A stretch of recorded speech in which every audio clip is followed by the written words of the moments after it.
Hello, everybody. Thank you so much for tuning in tonight. My name is Jesse Mayfield-Sheehan. I am coming to you live from Victory Field in Watertown, Massachusetts.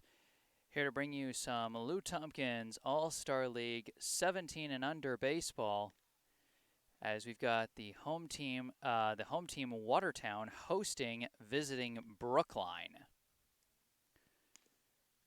Should make for a good contest here today. I'm having a little bit of trouble with my stream connection, so I might be dipping in and out of connectivity. I'll have a recorded version of this broadcast available afterwards that I'm probably going to put up to make up for the shoddy connection that I'm dealing with right now. It's unfortunate. I might look into some potential solutions as the game goes on. We'll see what happens. In the meantime, let's take a look at our two teams. We'll start with the home team, Watertown. They come into this game with a 1-2 record. And here's their batting order for today. Leading off is number 12, Michael Cormier. Batting second is number 8, Brendan Young. Batting third, number 10, Rob Iannetta. Batting cleanup, number 14, Luke Murphy. Batting fifth, number 19, Cam Reed. Batting sixth, number 1, Daniel Tatry. Batting seventh, number 4, Mason Lombard. Batting eighth, number 13, Ciara Britton. Batting ninth, number 3, Patrick Rourke. Batting 10th, number 11, Owen Lawn. And then rounding out the lineup is number 16, John Kakachi. So that is the lineup for the home team, Watertown: Cormier, Young, Iannetta, Murphy, Reed, Tatry, Lombard, Britton, Rourke, Lawn, and Kakachi. And wasn't able to get the starting positions for this starting roster, but I'll pick up on those as the game goes along. In the meantime, let's take a look at the roster for visiting Brookline. Brookline comes into this contest with a perfect 4-0 record. Of course, they were supposed to play a home game against Belmont yesterday on Sunday. That game got rained out and has been moved to Friday. But in the meantime, the starting lineup for undefeated Brookline, leading off and taking the mound for today, is number 0, Andrew Silverman. Batting second, the first baseman, number 10, Eli Rothman. Batting third, the left fielder, number 12, Daniel Villa. In the cleanup spot, the shortstop, number 6, Jack Martell. Batting fifth, the third baseman, number 9, Sam Polgreen. Batting sixth, the catcher, number 14, Nady Kessler. Batting seventh, the extra player, seeing his season debut after starting the year with an injury, number 13, Conrad Wickman. Batting eighth, the center fielder, number 11, Brage Golding. Batting ninth and playing right field, number 71, Declan Tracy. And rounding out the lineup and playing second base for Brookline today, number 3, Donnell O'Neill. So that's your starting lineup for Brookline today. Silverman on the mound, Rothman at first, Villa in left field, Martell at short, Polgreen at third, Kessler behind the plate, Wickman the extra player, Golding in center, Tracy in right, and O'Neill on second. Once again, to those watching the live stream, I apologize for the spotty connection I've got going on here.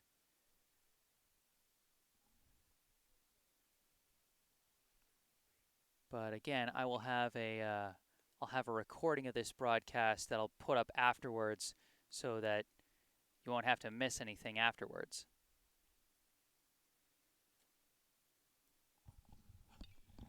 I'm going to take a brief mute break, but I'll be back for the start of this ball game. Stay tuned.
Test.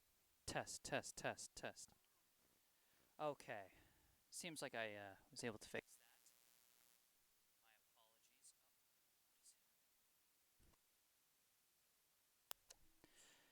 My apologies. Okay.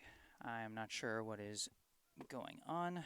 Something screw with my mic there for a second, but I've got it fixed now. My apologies for all the moving around there. I was trying to see if I could solve the issue of the internet connectivity. No dice there. So the stream is probably going to be a little spotty, but again, I'll put up a recording after the fact so that people can watch properly.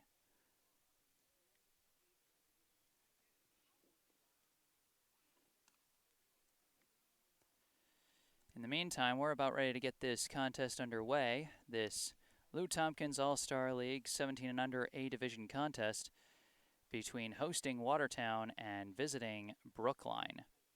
Brookline comes into this contest at 4-0, while for Watertown the record is 1-2.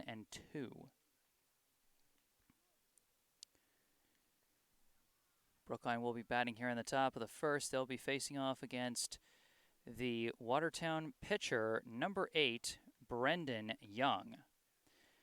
Due up for Brookline here in the top of the first will be their own pitcher, number 0, Andrew Silverman, the first baseman, number 10, Eli Rothman, and the left fielder, number 12, Daniel Villa.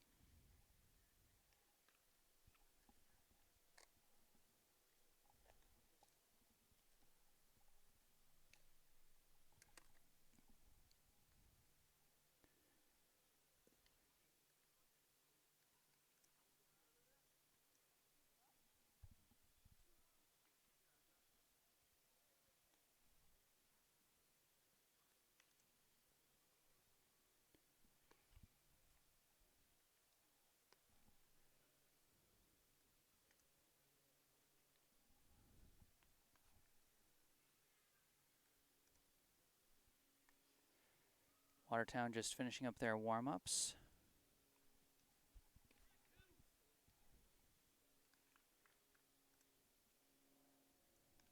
Meanwhile, just picking up what I can in terms of the position players.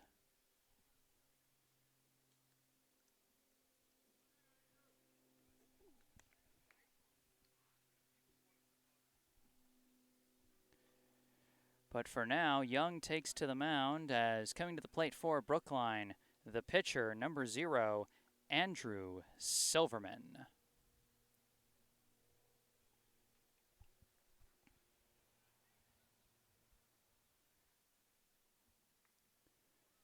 As the ump comes behind the plate, we're about ready to get this one underway.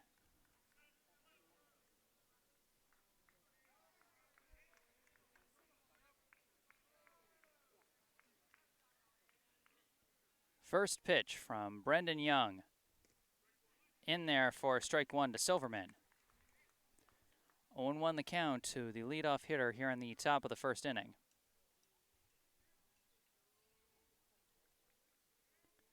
The 0-1 comes in outside. That'll be ball 1 to Silverman.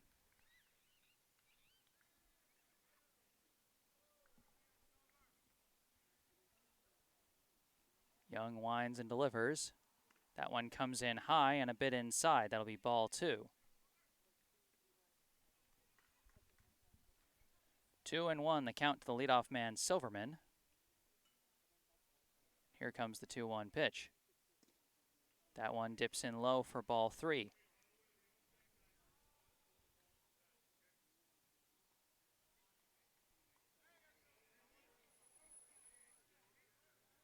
The 3-1 pitch from Young. That one comes in low, and that's going to be ball 4. So a first pitch strike and then 4 straight balls gives Silverman a free pass to first. In the meantime, coming to the plate with nobody out and a runner on first, the first baseman, number 10, Eli Rothman.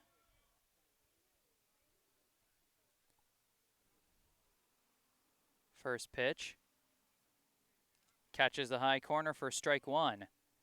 You can see Silverman taking a big lead off from first. Brookline, a very aggressive base-stealing team. So the Watertown battery's got to watch out for that. Young the pitch. Silverman thought about taking off, decided against it as Rothman fouls this one out of play. Quick 0-2 count to Rothman. As you can probably see the sun peeking through the clouds very brightly. It kind of figures all the rain we've been having the past couple weeks, and Brookline gets their first game on turf where the rain doesn't matter, and of course, it's the sunniest day so far. Young turns and looks back at first. Silverman thought about taking off on that second pitch, but ultimately decided against it as Rothman sliced it foul. The 0-2. He connects on it, high bounce over to third, fielded by the third baseman, thrown to second for one, on to first, not in time. Rothman manages to beat out the double play, but he does ground into a 5-4 fielder's choice. Well fielded by the third baseman, number 4, Mason Lombard, and thrown to the second baseman, number 1, Daniel Tatry. So with one out and a runner at first, now batting is Daniel Villa, the left fielder, number 12. I believe the signal from that umpire is that that pitch just missed outside, ball 1. Rothman leads off from first, and he's taking off. Pitch comes in high. It's going to be a quick throw down to second, and it skips into the outfield. Rothman thought about going, but it's ultimately tracked down out in center field. So that was a high ball 2, and Rothman gets himself into scoring position with the steal. Second baseman, number 1, Daniel Tatry, couldn't quite collect that as it kind of bounced off of Rothman as he slid in. The 2-0. Swung on and missed, and that'll be strike 1 to Villa. Or actually, it'll be 1-2, I think he just said. So I guess that first pitch was, in fact, a strike. Young checks on Rothman at second. The 1-2 pitch comes inside, and that'll be ball 2. That one was dangerously close to hitting Villa, but ultimately a harmless ball. 2-2 pitch. Swung on and missed, and that'll be strike 3. 2 outs for Brookline now as the shortstop, number 6, Jack Martell, steps to the plate. Eli Rothman stands at second after grounding into a fielder's choice and stealing second. Martell hoping to bring him in for the game's first run. The first pitch to Martell catches the high corner for strike 1. Martell was trying to duck and lower his strike zone, but nothing doing there. We got a brief meeting at the mound now between the pitcher and catcher. If I'm not mistaken in reading my jersey numbers, the catcher is number 16, John Kakachi. Young now sets, checks the runner, the 0-1 pitch. Misses just a bit outside. So that'll be ball 1.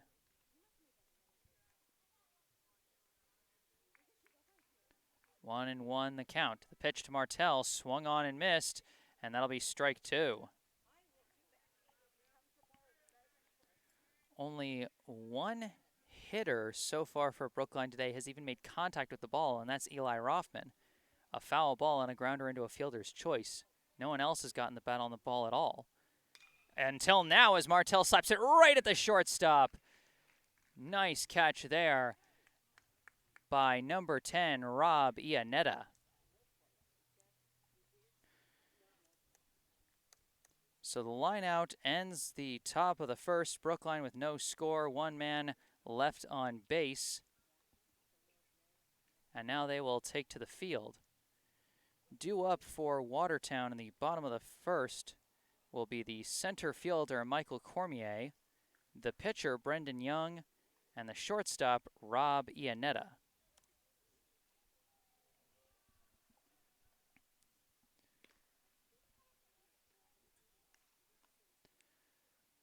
Looking at the defense for Brookline, we have the battery of Andrew Silverman on the mound and Nady Kessler behind the plate. Around the infield, we have Eli Rothman at first base, Donnell O'Neill at second, Jack Martell, the shortstop, and at third base, Sam Polgreen. Going around the outfield, we have Daniel Villa in left, Brage Golding in center, and Declan Tracy in right. As the sun starts to duck behind the clouds a little bit, get a bit of a relief from the bright light on that one, though as this game goes on and it starts to get later and that sun starts to set, we might see the stadium lights come on here at Victory Field. Usually these games start around 5:45, but this one, thanks to the stadium lights, gets to start a little later at 7 p.m.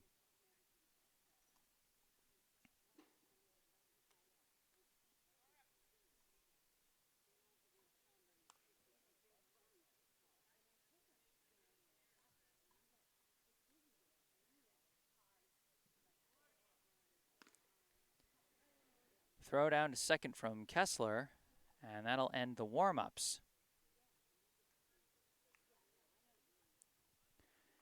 So now leading off for Watertown will be the center fielder, number 12, Michael Cormier.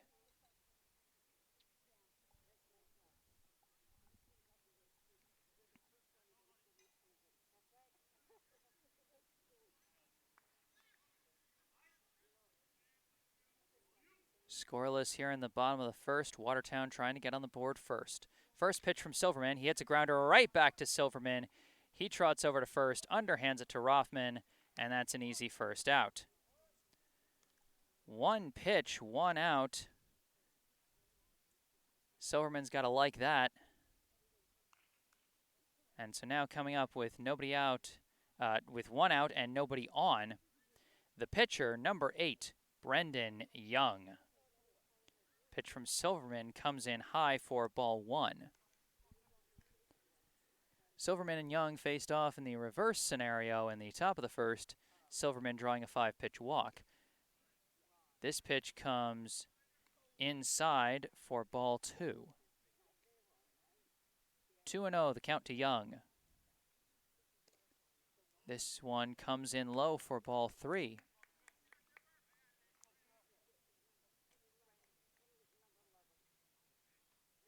The 3-0 inside, and that's going to be a 4-pitch walk to Young.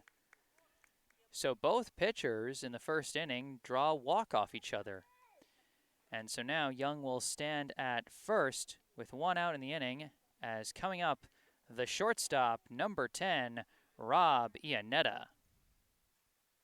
Silverman throws, runner takes off, Kessler throws down to second, skips in high, and it's not going to be in time.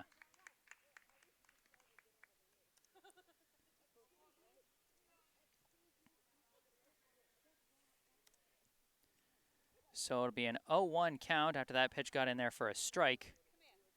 Now the 0-1, and Iannetta flies this one out to left center on their horses. It's caught by the left fielder. Nice play by Daniel Villa, and the runner holds.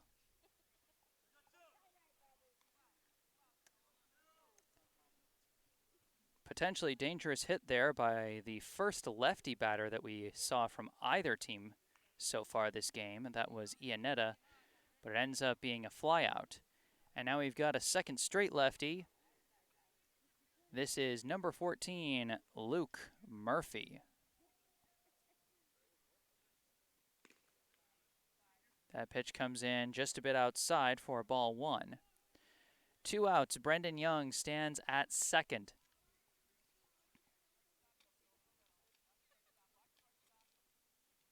Silverman checks the runner. The 1-0 pitch comes in outside again for ball 2.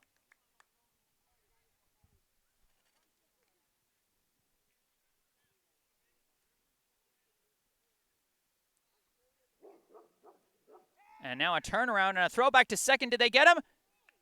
No, they didn't.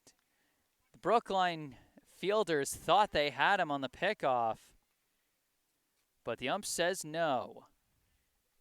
So the count remains 2-0 with Young at second. The pitch to Murphy. Catches the zone for strike 1. It was juggled a bit by Kessler behind the plate, and Young thought about taking off for third, but ultimately not dangerous enough. 2-1 the count. 2 outs, runner on second. Pitch, swung on and missed, and that'll be strike 2. Silverman has fought back to make this a 2-2 count.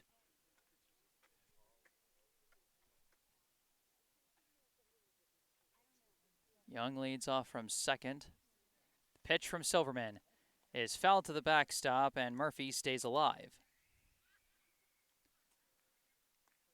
Watertown trying to be the first on the board.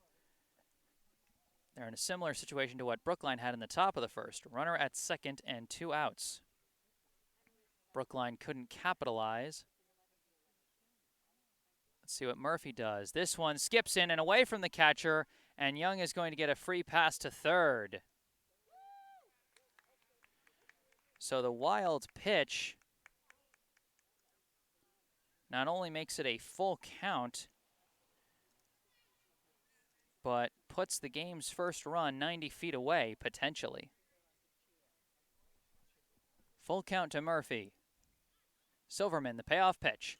He slaps one. That's going to go over the second baseman and into right field. Young's going to score easily. And Luke Murphy drives in the first run of the game. Watertown now the 1-0 lead over Brookline. And coming to the plate will be the first baseman, number 19, Cam Reed. And a throw back to first. Not in time as Murphy dives back safely. A little bit off the mark on that throw. Rothman kind of had to lay out for it a little bit. Pitch from Silverman comes in low. Well blocked by Kessler, but that'll be ball 1.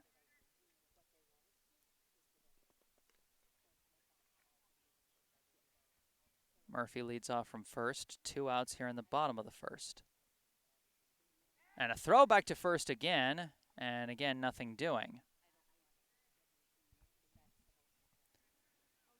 After that RBI hit by Murphy, Watertown now leads Brookline 1-0 here in the first inning.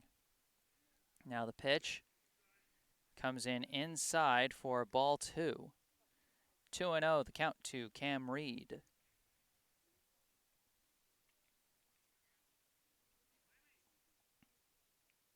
Pitch. This one is sliced, and he also lost control of the bat. You don't see that every day, and thankfully the way his bat flew, it wasn't near anybody, and it did go into the net anyway. Those kinds of plays can be potentially dangerous, but instead just a harmless foul ball. The 2-1 pitch swung on and missed, and that'll be strike 2. 2-2 the count to Reed. 2 down and a runner at first. Watertown leads 1-0 here in the bottom of the first inning. Pitch, and he golfs this one over our heads and out of play into the football bleachers, and Reed stays alive. 2-2 still the count.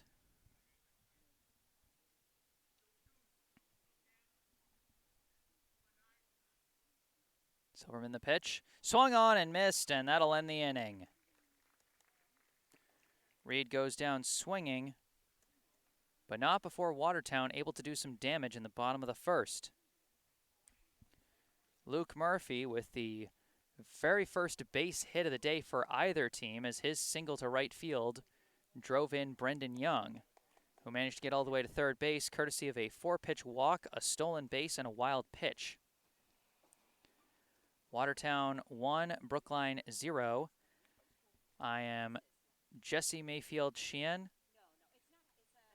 coming to you live from Victory Field in Watertown, Massachusetts, and I'll be back with the second inning after a short mute break. Stay tuned.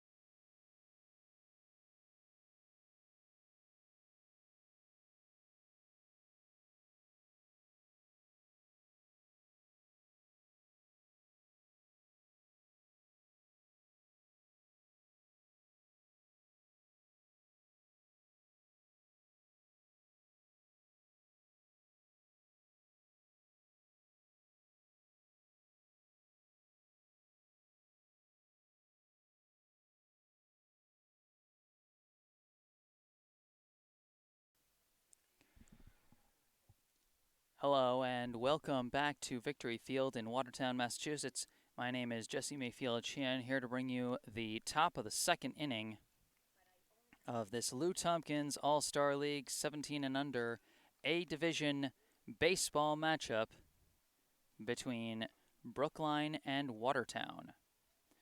Watertown took the lead in the first inning off an RBI single by Luke Murphy.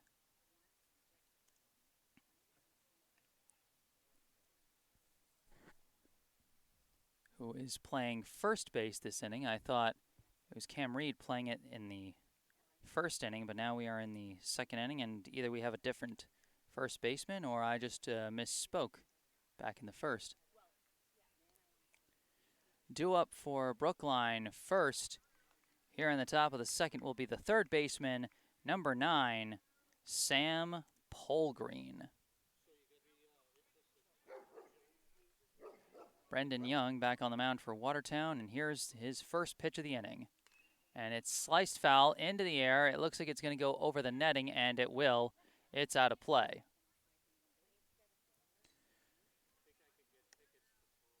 Polgreen, of course, the hero of Brookline's 2-1 win over Reading Black last week.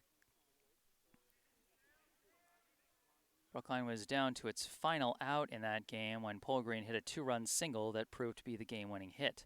The 0-1 pitch from Young misses just inside. That'll be ball 1.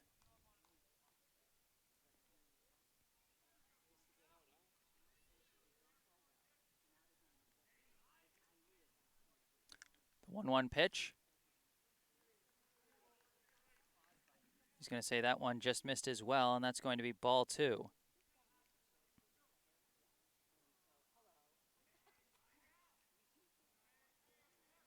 The 2-1 pitch from Young is sliced foul to the backstop, and that'll make the count 2-2.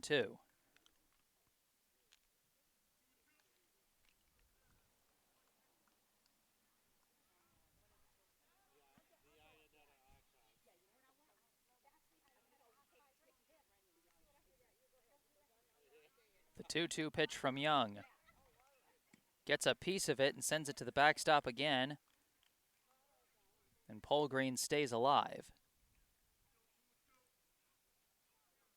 1-0 Watertown leads here in the top of the second. 2-2 pitch, and he gets a piece of it and hits a grounder. It's fielded by Young, thrown to first, and just gets him in time. A high reach by Murphy.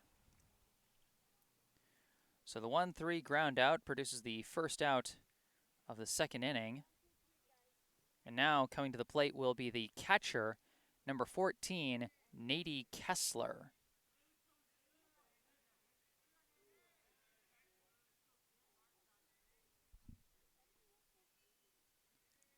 Pitch from Young is in there for strike 1. You know Kessler wants to get something going here at the plate. He saw a Watertown base runner go all the way from first to third on his watch in the last half inning, as this one catches the high corner for strike 2. I mean, that's the thing. Even if it wasn't necessarily his fault, just, you know, a good steal by Young and a wild pitch that skipped past him, you know, a catcher is still going to be a little burned up by that, as this one just misses outside for ball 1.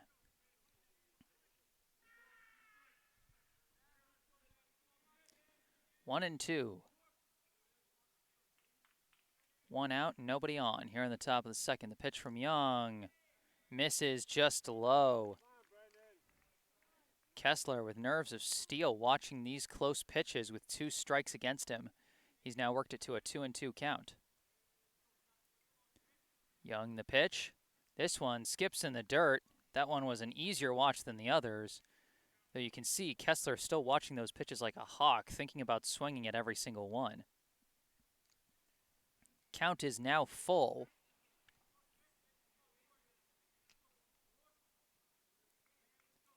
Young, the payoff pitch.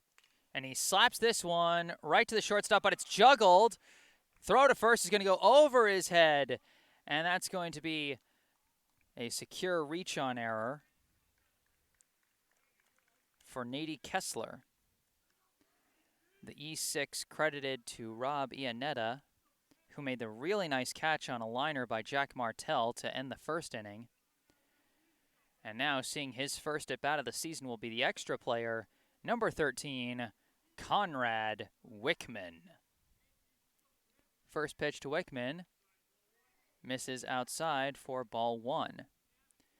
Kessler leading off from first, 1 out here in the top of the second.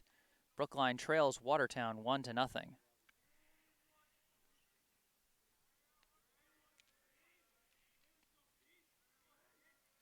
Young the pitch, Kessler takes off, swung on a miss, strike, and a throw down to second, and Kessler dives in head first for the steal.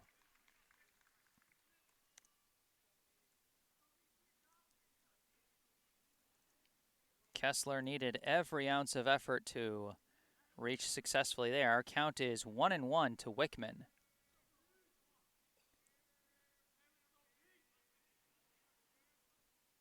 Pitch comes in low, and that'll be ball 2. There has been a stolen base in each frame so far. Eli Rothman stole second in the top of the first. Brendan Young, now the pitcher, stole second in the bottom of the first. And now Kessler has stolen second here in the top of the second. Swung on and missed by Wickman, and that'll be strike 2. So both teams aggressive on the base paths, trying to set things up to get a run across the old-fashioned way. Young steps off the rubber to check on Kessler over at second base.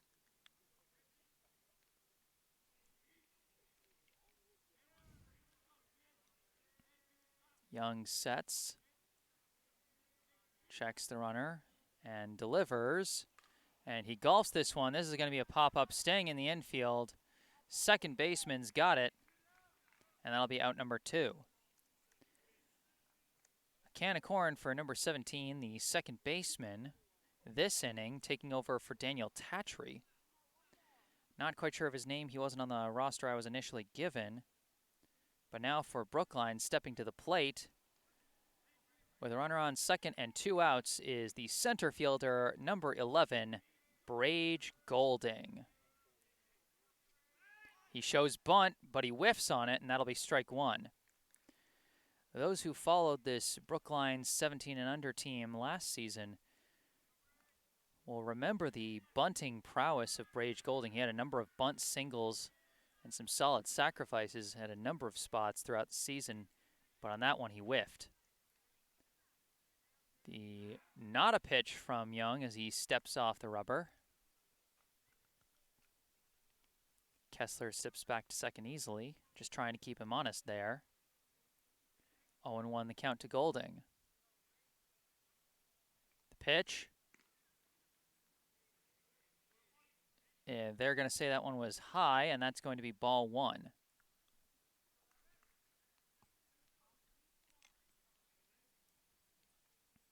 One and one, the count to Golding. Young checks on Kessler and fires. Swung on and missed, and that'll be strike 2 to Golding. Definitely not bunting in this situation. 1-2 the count.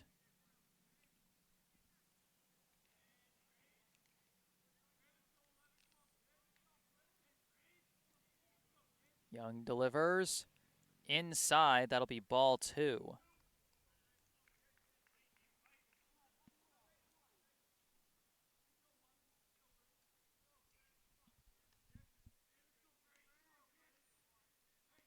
Young still checking back on the runner. The 2-2 pitch, and it's golfed foul over the backstop and out of play. So Golding stays alive here at a 2-2 count. 1-0 Watertown leads. Brookline trying to tie things up here on the top of the second with 2 outs and a runner on second. Stadium lights now coming on as we're starting to get later into the night. Another 2-2 pitch from Young. Swung on and missed. It skips in the dirt, and they're going to say he caught it anyway. Fooled him on the low dipping curve there, and that's going to end the top of the second. The score through 1.5, Watertown 1, Brookline 0. Brookline again gets a runner into scoring position. And it seems like I've got a healthy stream now, which is really nice to see. I was experiencing some Wi-Fi connection problems as we were getting ready to start this game, and I'm not sure how much was missed. But it seems like things are back to normal now. I'll probably still post my recorded version afterwards just in case there's anything messy about the beginning of the game. But in the meantime, we get ready to go to the bottom of the second inning.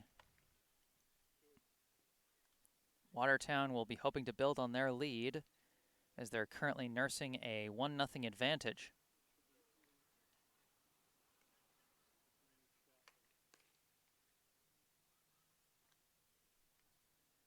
Due up for Watertown should be Daniel Tatry, Mason Lombard, and Ciaran Britton. But we saw Tatry get subbed out at second base, but it looks like he's still going to be coming to the plate.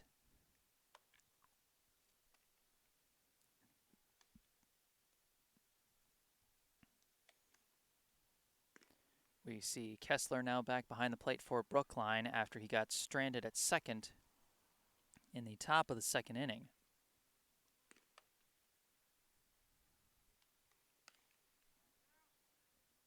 Brookline hitless through their first 2 frames. They've had 1 base runner in each inning, 1 off a walk and 1 off a reach-on error.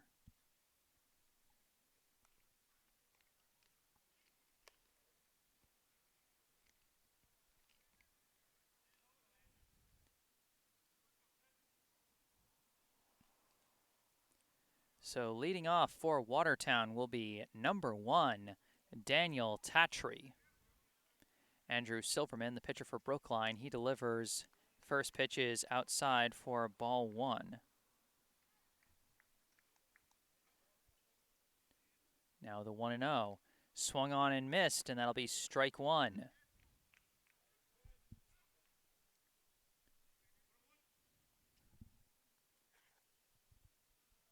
1-1 pitch and gets him on another high heat for strike 2.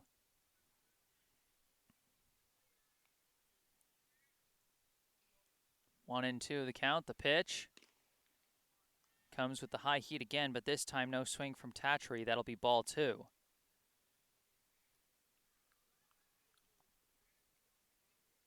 Now the 2-2 pitch. He skips it low, and it's too low, and that'll be ball 3. I like the idea. You've caught him chasing the high heat a few times, but now he's not chasing, so you try and catch him with a low-dipping curve, but just lost control of that one. The payoff pitch, and he skies this one out to right. It's being tracked by Tracy, and he's under it. That'll be out number 1.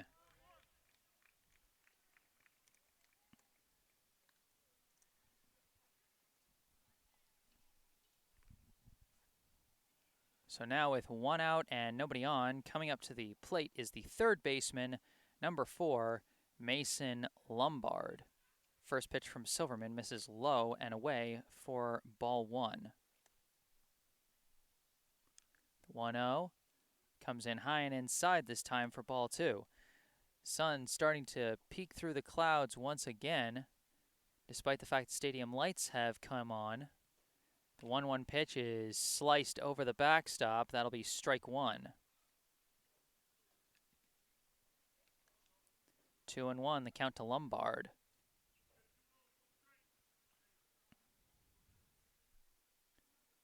Pitch from Silverman comes in low and away, and it'll be a 3-1 count.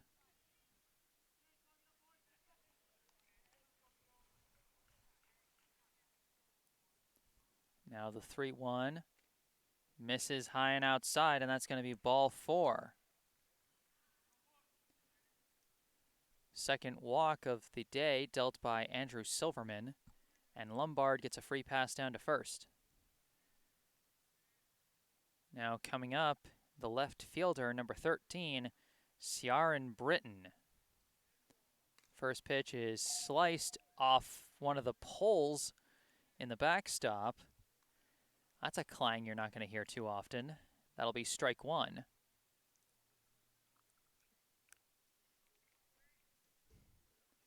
Lombard leads off from first. The 0-1 comes in low. 1-1 now the count.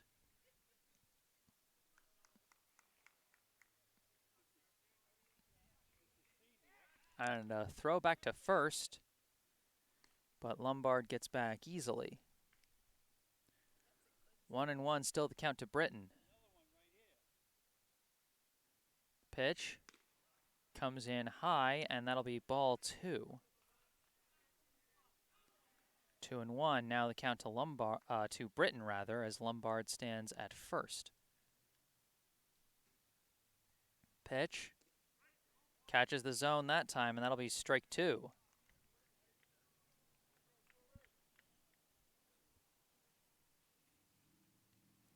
Two and two the count. Silverman checks the runner and delivers, and he slices this one foul and out of play down the first base side. You saw Lombard making a hard head fake down to second to see if he could just psych out Silverman a little bit. Regardless, the count remains 2-2. Pitch. He slaps this one. That's through the gap and into right field. Lombard is going to hold at second. Oh, and it's a tag by Martell, and there, you know, Watertown's going to be calling for a runner interference call. This is going to be argued by Watertown. That's a tricky play, but it looks like the ump is shaking him off. They're going to say it was not intentional by Martell. That is wild.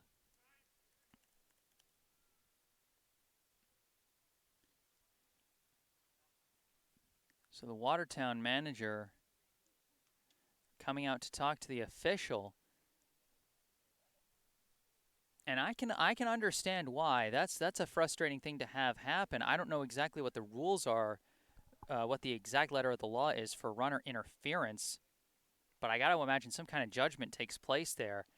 And I guess they're saying that it wasn't an intentional block by Jack Martell, the shortstop, who just sort of ended up getting in the way of Mason Lombard as he tried to go back to second base.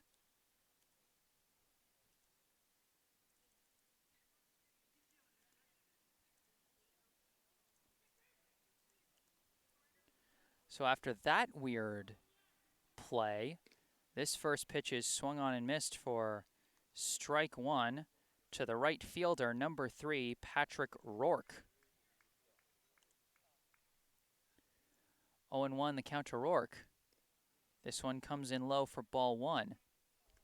So that call, a hard change of fortune for Watertown, and they could have had first and second with 1 out. Instead, they've got first with 2 outs. The 1-1, he hits a grounder, and it's past O'Neill and into right field, and that's going to be another single. And they try to pick him off at second again. Tracy managed to pick him off once, tried to do it again, but nothing doing that time.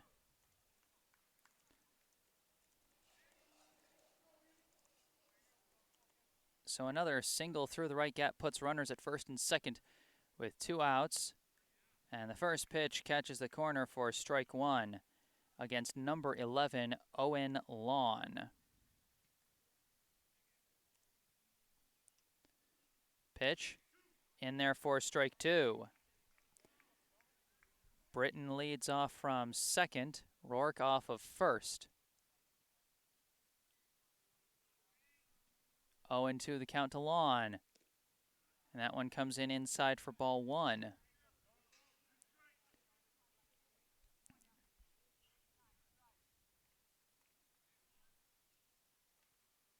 Pitch. He slaps this one, and it's through the right gap again. And they're going to wave around the runner. He's going to go for home, and it's juggled by Kessler, and that's going to be a run across. 3 straight singles through the right gap by Watertown.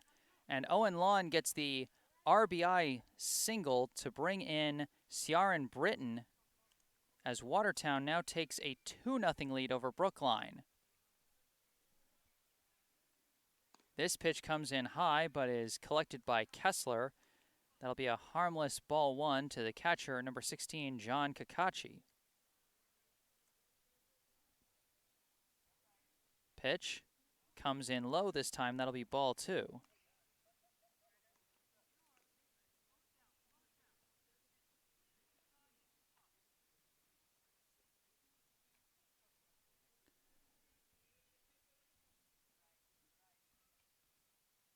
The 2-0 pitch from Silverman swung on and missed. Might have got a piece of it. Either way, somehow it bounced out of Kessler's glove. But that'll be strike 1. 2-1 the count. And did they just give him a free pass? Did they say it hit him? What? I'm not sure what happened. But either way, now coming to the plate is the second baseman who took over for Tatry, and that's number 17. Bases loaded, 2 outs. First pitch is swung on and missed.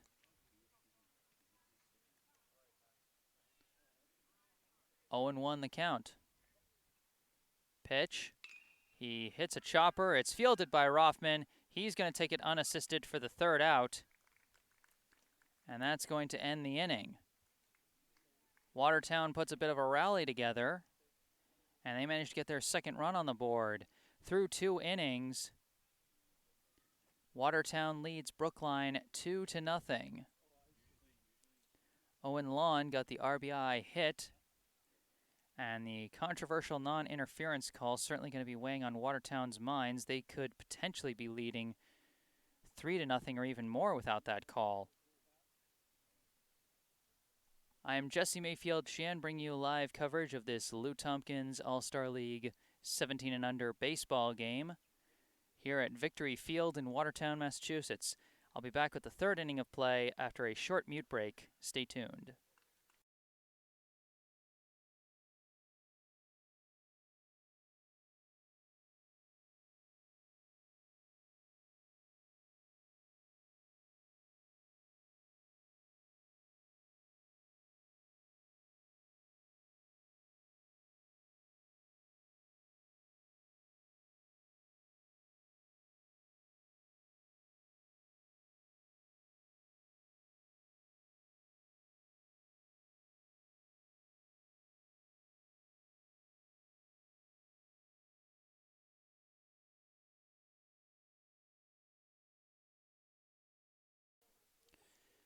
Hello, I am back here at Victory Field in Watertown, Massachusetts. My name is Jesse Mayfield-Sheehan. I am here to bring you the 3rd inning of this Lou Tompkins All-Star League 17 and under baseball contest between visiting Brookline and hosting Watertown. Through 2 innings, Watertown leads Brookline 2-0. And a slight correction on a pronunciation of one of the Watertown players' names. I was saying Ciaran Britton, but in fact it's correctly pronounced Kieran Britton.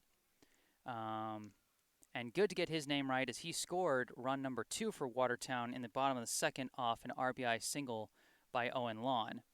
And if there are any other fans watching my stream, I know it was a little shaky at first, so some might not have stuck with it, but if for those who have stuck with it and are still here, if there are any names I'm mispronouncing or any names I'm missing from my rosters, please, I'm not only okay with you correcting me, I encourage it.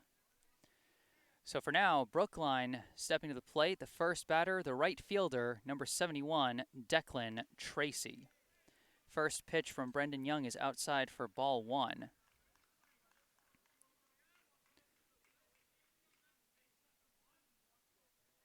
The 1-0 pitch from Young catches the high corner for strike 1. Of course, Tracy was very busy in the bottom of the 2nd. He saw 4 balls come his way, 3 of them for singles through the right gap and 1 for a flyout. This pitch comes in high for ball 2.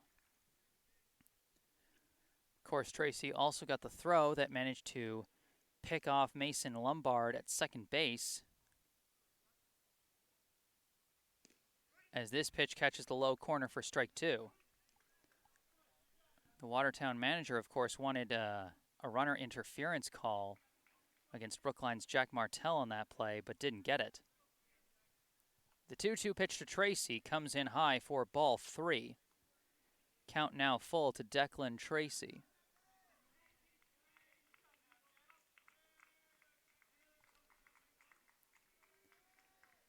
Payoff pitch from Young, and he reaches out and fouls it to the backstop. Nice defensive swing there by Tracy, and he stays alive at the full count.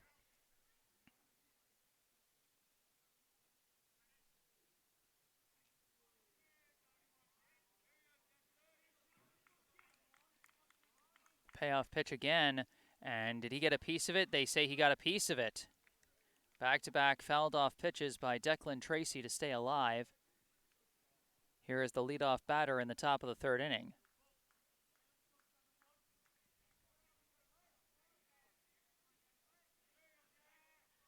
Payoff pitch number 3 from Young.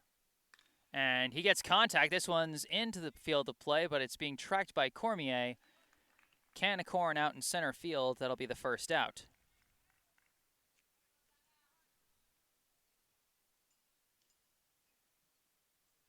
Now coming to the plate, the second baseman, number 3, Donnell O'Neill.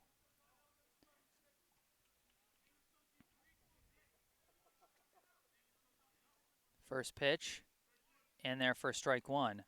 Of course, O'Neill also saw a lot of balls come his way in the 2nd inning, as a lot of all those hits for Watertown went through the right gap past his glove.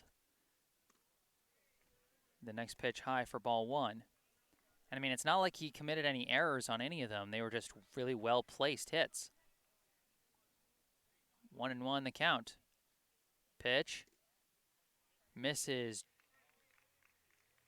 I think he said it missed just outside, so that'll be a 2-1 count.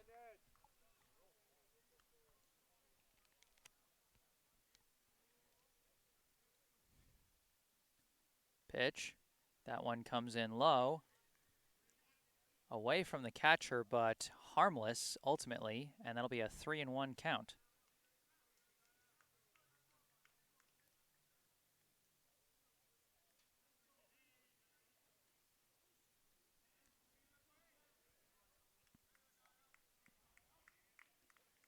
The 3-1 pitch. That one's low, and Donnell O'Neill gets a free pass down to first base.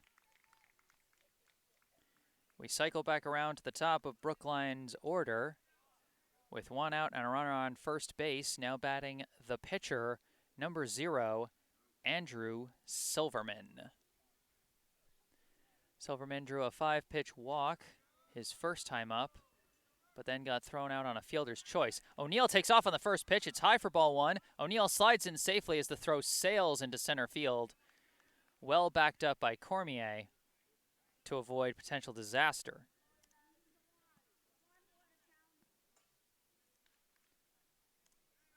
So 1 out and a runner now at second for Brookline after the successful steal by O'Neill.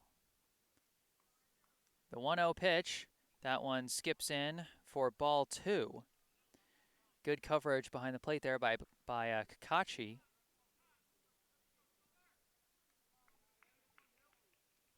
As any wild pitch is going to put a runner at third. The 2-0 is sliced to the backstop by Silverman, and that'll be strike 1.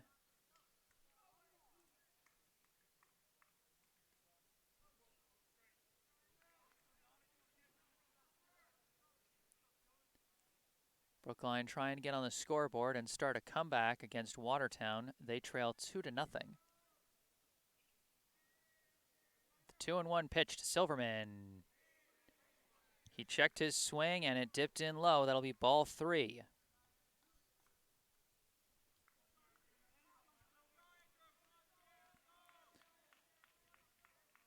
The 3-1 from Young. Down Broadway for strike 2. A hitter's count, but Young just attacked the middle of the strike zone anyway. He checks on O'Neill at second. Now fires, and this one is smacked out to left center. More like straightaway center over Cormier's head. This will go for extra bases.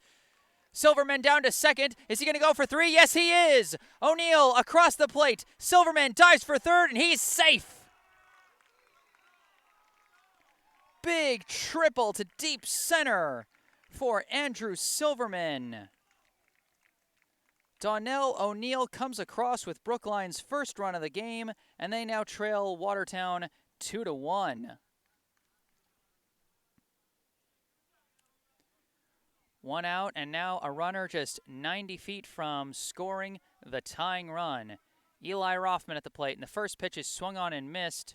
And he might have got a piece of it, actually, as it smacked off of, I think, the ump's face mask. One of the face masks behind that plate took that ball. 0-1 the count. Rothman, his last time up, grounded into a 5-4 fielder's choice. Stole second, but was ultimately stranded there. Young checks on Silverman. The 0-1 pitch. Curves in for strike 2. Rothman in a quick 0-2 hole for the second time today.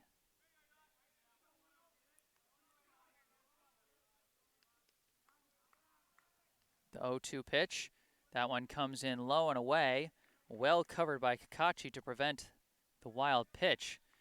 You could see Young thinking about charging towards the plate to try and cover for that. But it was his catcher who covered him. Pitch. And this one is sliced over the backstop down the first base side. And Rothman stays alive with a 1-2 count.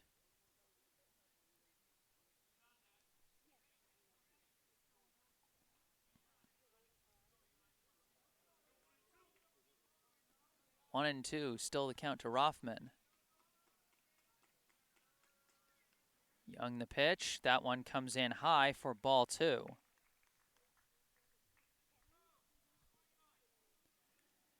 Silverman, the potential tying run, stands at third base with 1 out here in the top of the third. 2-2, swung on and missed, and Rothman goes down swinging.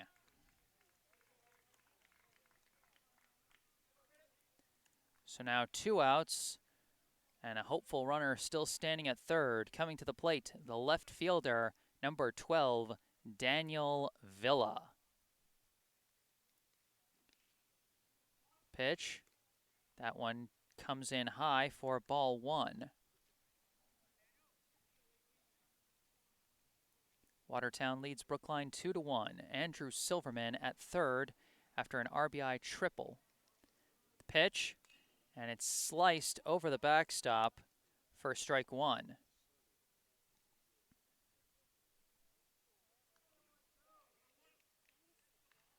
One and one the count to Villa.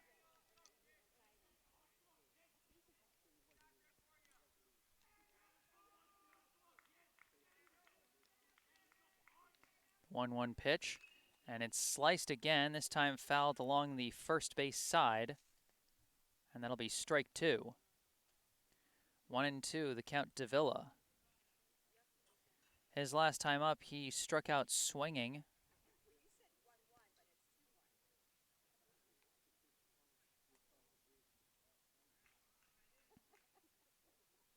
So Villa facing down the 1-2 count now.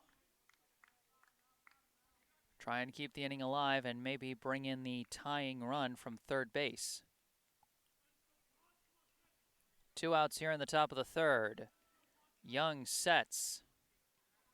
The pitch. That one just low and inside, and that's going to be ball 2. Nerves of steel from Villa there.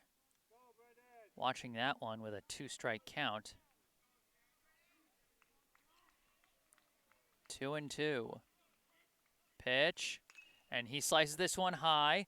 It's into right center, being tracked and caught by the right fielder. That is Tatry who came away with the catch. And that ends the inning. Brookline strands a runner at third, but they do manage to get on the board. 2-1 now the score as we head to the bottom of the third inning. Watertown just kind of rotating their fielders around. Cam Reed was back at first base in that inning. Kieran Britton had moved from left field to second base. And Tatry, who started at second base, had been moved out to right field. So they're doing kind of a shuffle job there. But now the Brookline defense returns to the field. Same positions as they've held since the first inning.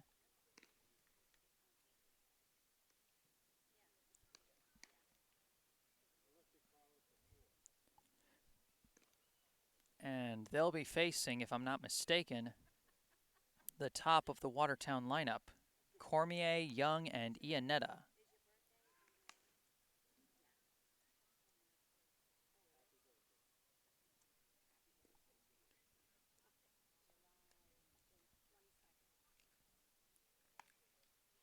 Watertown hoping to deal Brookline its first loss of this summer. Brookline currently 4-0, while Watertown 1-2.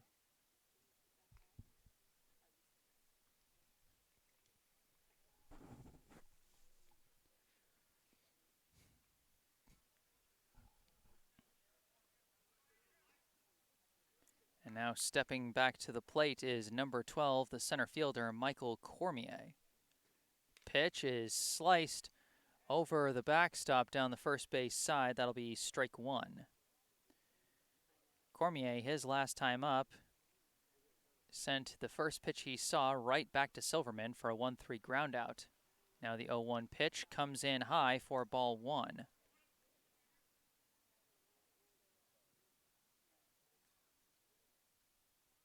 The 1-1. He sends that one high into shallow right. Tracy calls for it and has the catch.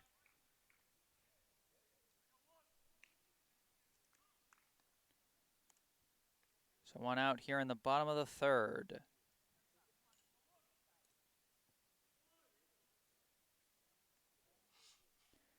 Now coming to the plate, the pitcher, number 8, Brendan Young. This one he slices high into right center. Tracy calls for it again, and he's got it again. 2 quick flyouts to right for the Watertown hitters, and now they've got 2 down here in the bottom of the third inning. Iannetta now at the plate.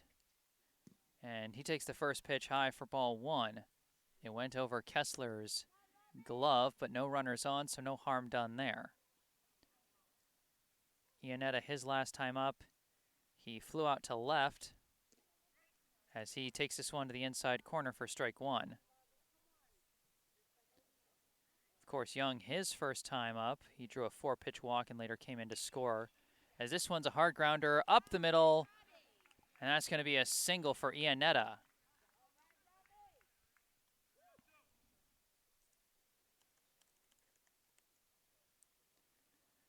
So now with 2 down and a runner on first, up comes the part-time first baseman, number 14, Luke Murphy.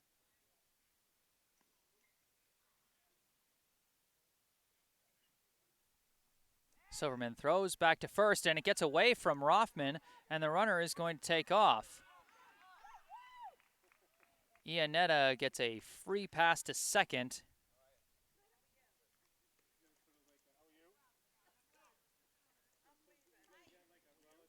And now there is a runner in scoring position for a guy who's already got an RBI hit. Murphy had a single to right back in the first inning that drove in Young for the game's first run as he takes the first pitch high for ball one. Now once again, Murphy facing 2 outs with a runner in scoring position. The 1-0 comes in high again for ball two. Kessler having to put in the work to make sure that nothing gets away from him.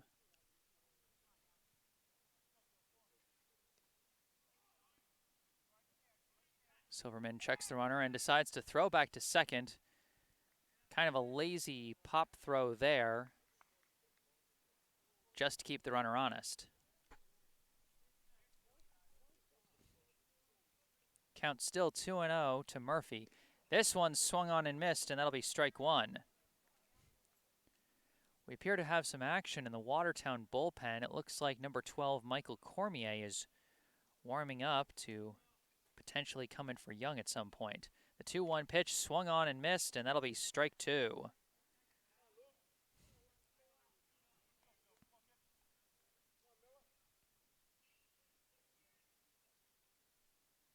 Two and two, the count to Murphy.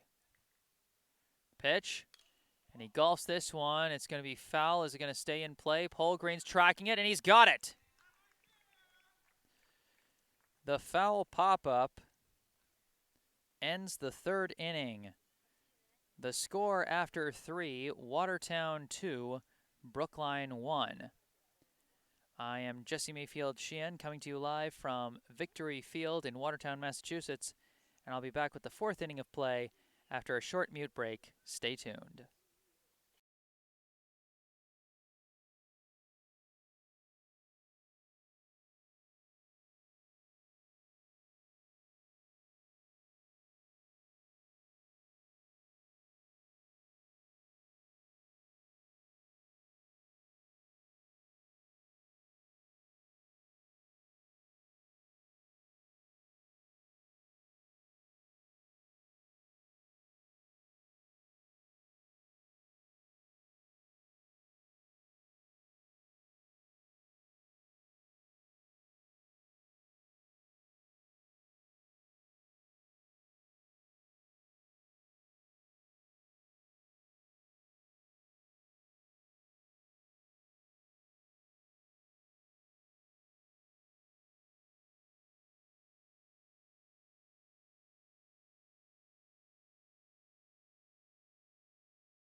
Hello and welcome back to Victory Field in Watertown, Massachusetts.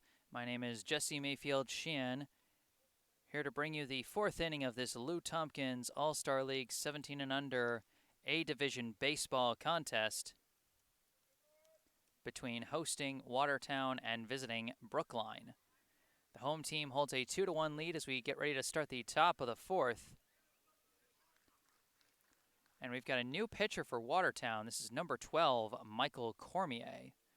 He'll start off by facing the Brookline shortstop, number 6, Jack Martell. First pitch comes in high for ball 1. So Young, the original starting pitcher, is moved out to center field, as we've got a few other Watertown defensive rotations. The 1-0 pitch is swung on and missed for strike 1.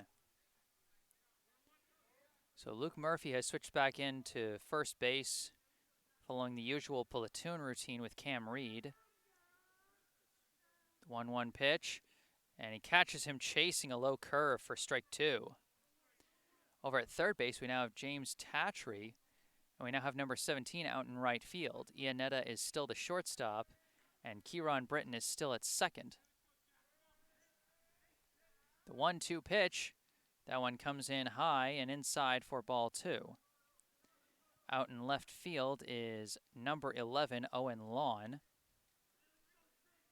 And of course, Cormier on the mound to deliver the 2-2 pitch. And it's smacked out into left center. Is it going to drop? That's going to drop. That's going to go for extra bases. Martell running down to second, and he's got the stand-up double.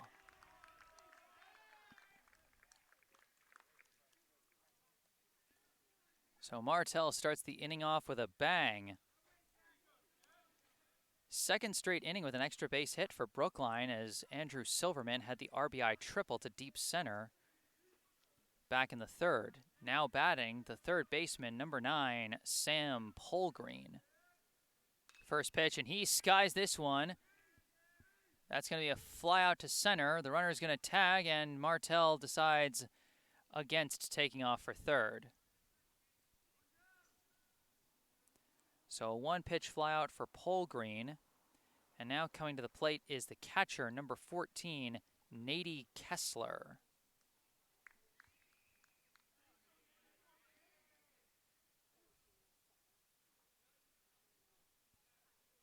Martell leading off from second. 1 out here in the top of the 4th. Pitch. Catches the high corner for strike 1.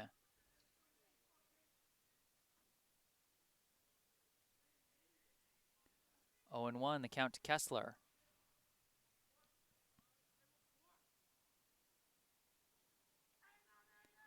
Pitch, and he slaps this one over to the shortstop. Caught off one hop, throw to first, not in time, infield single, and now a throw down to third, and Martell slides in head first. An infield single for Nady Kessler, and Martell advances on the throw. Now batting for Brookline with runners on the corners and nobody out will be the extra player, number 13, Conrad Wickman. Throw back to first, and Kessler dives back safely. That's a risky play right there, because if you get an error on the pickoff, like what Silverman had on his throw to first last inning, then that brings in a run and the game is tied. First pitch, and he slaps this one out to left. That's going to drop. This game will be tied. Conrad Wickman, his first game back in the lineup, and he gets a game-tying single to left. Jack Martell comes in to score the tying run. 2-2 now the score. Now batting, runners at first and second. With 1 out is number 11, the center fielder, Brage Golding. He's showing bunt the whole way, not even trying to hide it, but he pulls back. And the first pitch is outside for ball 1. As I said during his last at bat, Golding potentially very dangerous with his bunts. He's pretty good at placing them. But that time he pulled back. The 1-0, swings and misses, strike 1.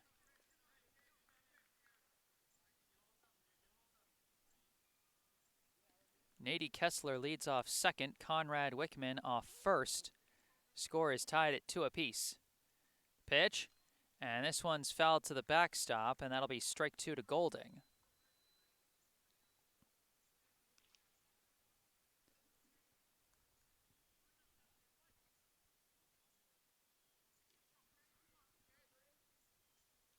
Brookline hoping to take the lead for the first time today if they can score one of their base runners. The 1-2 pitch to Golding comes in outside for ball 2. His last time up, Golding struck out swinging to end the top of the second. He's hoping for a better result this time. Pitch, and he slaps this one into center field, and that drops in front of Young. Wickman hustles down to second to beat the throw in from the outfield, and the bases are now loaded.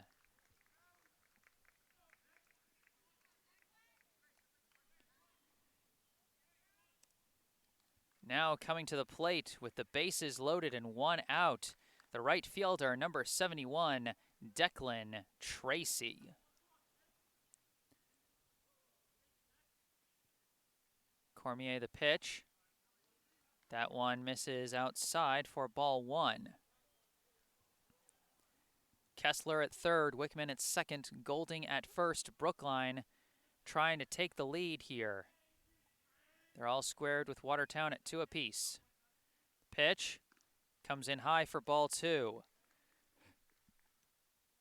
You know, Tracy may not be the most powerful hitter on Brookline's roster, but he's got a small strike zone, and a situation like this can get in a pitcher's head. So Tracy, not necessarily the kind of batter you want to face here, as that one manages to dip in for strike 1. 2-1, now the count to Tracy as he's going to have a meeting with the manager and third base coach, John Busey.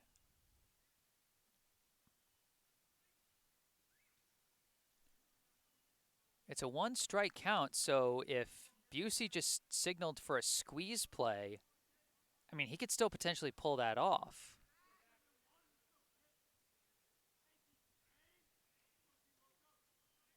Pitch, but it comes in high, and that's going to be ball 3. 3-1 the count to Tracy. One more off pitch, and he's going to get the bases loaded walk.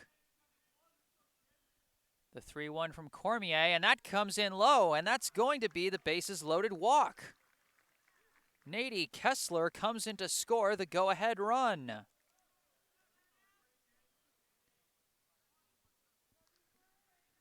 Now coming to the plate, the second baseman, number 3, Donnell O'Neill. Pitch to O'Neill. Catches the inside corner for strike 1. Last inning in the third, O'Neill reached on a walk, stole second, and later scored on Silverman's triple. Pitch. He slices this one high. It's going to stay in the infield, and it's going to be caught by Iannetta, the shortstop.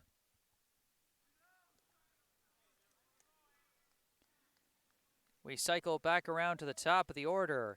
Andrew Silverman, the pitcher, now working with a lead for the first time today. His team up 3-2 over Watertown. Bases loaded and 2 outs here in the top of the 4th. Cormier, the pitch. Big swing and miss for strike 1. Silverman has got to be feeling the big energy right now. He had that big triple out to deep center last time that drove in O'Neill, and now his team has the lead and bases loaded. That one catches the outside corner, and it's an 0-2 count. So Silverman falling behind quickly against Cormier. Cormier trying to get out of this jam with minimal damage. Pitch. That one misses low and away for ball 1.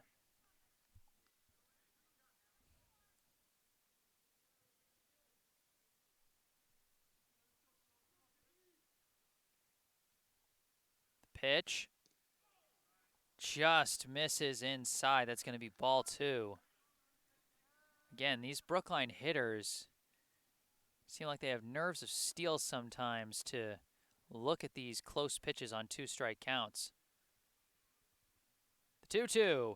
He reaches out and hits a grounder. It's dribbled over to the shortstop. They throw for second and they miss! Oh, that's a throwing error. 2 runs are going to come in. And Tracy's going to advance to third. Some confusion. The E6 on the throw by Iannetta, who I guess was thinking about first and then decided to go to second. That allowed both Wickman and Golding to score. Brookline has the 5-2 lead. Now at the plate is Eli Rothman. He takes the first pitch high for ball 1.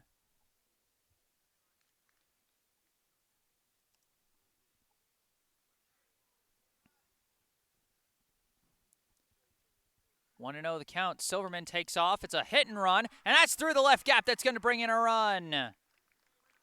Rothman, the RBI single through the left gap, and Tracy trots across the plate. Brookline leads 6-2.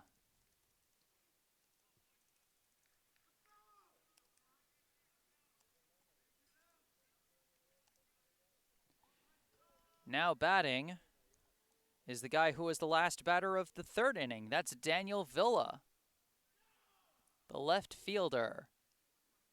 Pitch. Catches the inside corner for strike 1. Villa still looking for his first hit of the day. He is 0 for 2 with a flyout and a strikeout.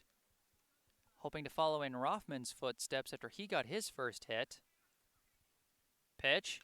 He hits a high bouncer over to second. It's fielded by Britton, thrown to first, and the 4-3 groundout ends the inning. Wild inning there for Brookline. They rally for 5 runs.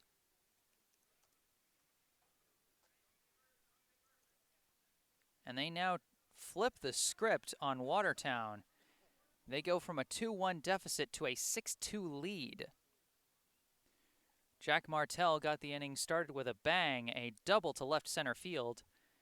Sam Polgreen flew out to center, but then Nady Kessler reached on an infield single to the shortstop, and Martell advanced to third on the throw. And that infield single, I think, a little more important than initially valued, as I'm going to explain in a second. But after Kessler, Conrad Wickman came up. Of course, it's his first game back from an injury, and he hit a single to left that drove in Martell for the tying run. Brage Golding followed up with a single to center that loaded the bases. And then Declan Tracy drew a bases-loaded walk on 5 pitches to bring in Kessler and give Brookline the lead. Donnell O'Neill popped out to short, but then Andrew Silverman hit a grounder to the shortstop, who then decided against throwing to first and tried to go to second. The second baseman wasn't ready for it. I guess he assumed that he was going to throw to first, and it almost seemed like the shortstop changed his mind mid-throw almost. And that resulted in the throw going into right field. Wickman scored, Golding scored, Tracy went down to third, and just like that, it was a 5-2 ball game. Eli Rothman followed up with a single through the left gap to make it 6-2 before Villa grounded out to second to end the inning. So a wild 4th inning for Brookline, and like I said, that infield single by Nady Kessler might have caused the shortstop to second-guess himself on throwing to first on that grounder by Silverman. As the first pitch here in the bottom of the 4th from Silverman goes high to Cam Reed. 1-0. That one catches the zone, though. That'll be strike 1. 1-1 the count.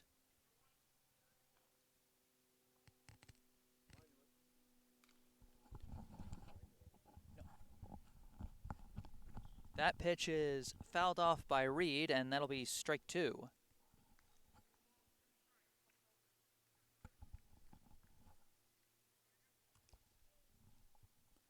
One and two, the count to Reed. Silverman delivers. Low and inside, that'll be ball 2.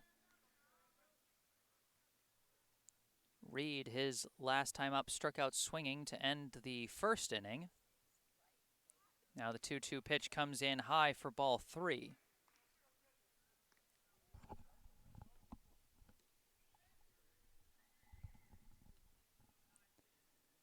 The payoff pitch from Silverman swung on and missed, and that's going to be strike 3. So another strikeout for Cam Reed. And now coming to the plate is going to be number 1, Daniel Tatry. First pitch comes in close to his head. He has to duck.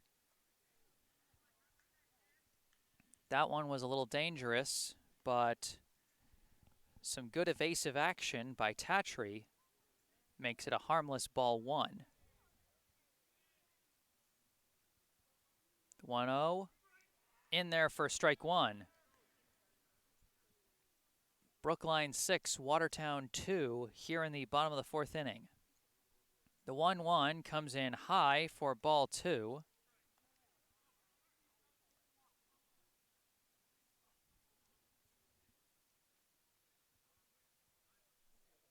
Now the 2-1 is high again for ball 3. Silverman likes to work his pitches on the higher end of the strike zone, but that one he gets to the low corner for strike 2. So a full count here to Tatry. Payoff pitch comes in high for ball 4. So Tatry, a free pass down to first. And now with a runner on and 1 out, up comes Mason Lombard. Lombard, his last time up, drew a walk, as we've now got a meeting at the mound with Silverman, Kessler, and Busey. So Tatry, back in the 2nd inning, he flew out to right, but this time he's drawn a walk.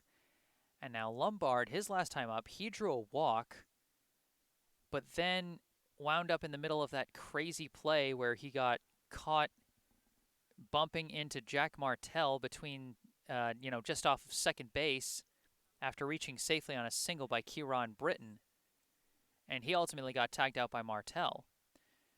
This pitch comes in high for ball 1. Of course, the Watertown managers didn't like the lack of a runner interference call on that play, but the umps stuck with it. and it ended up being an out, as this one is swung on hard for strike one. And of course, given that that was Watertown's most productive inning, the what-ifs start coming into their heads off a play like that, as this one comes in low and inside for ball two.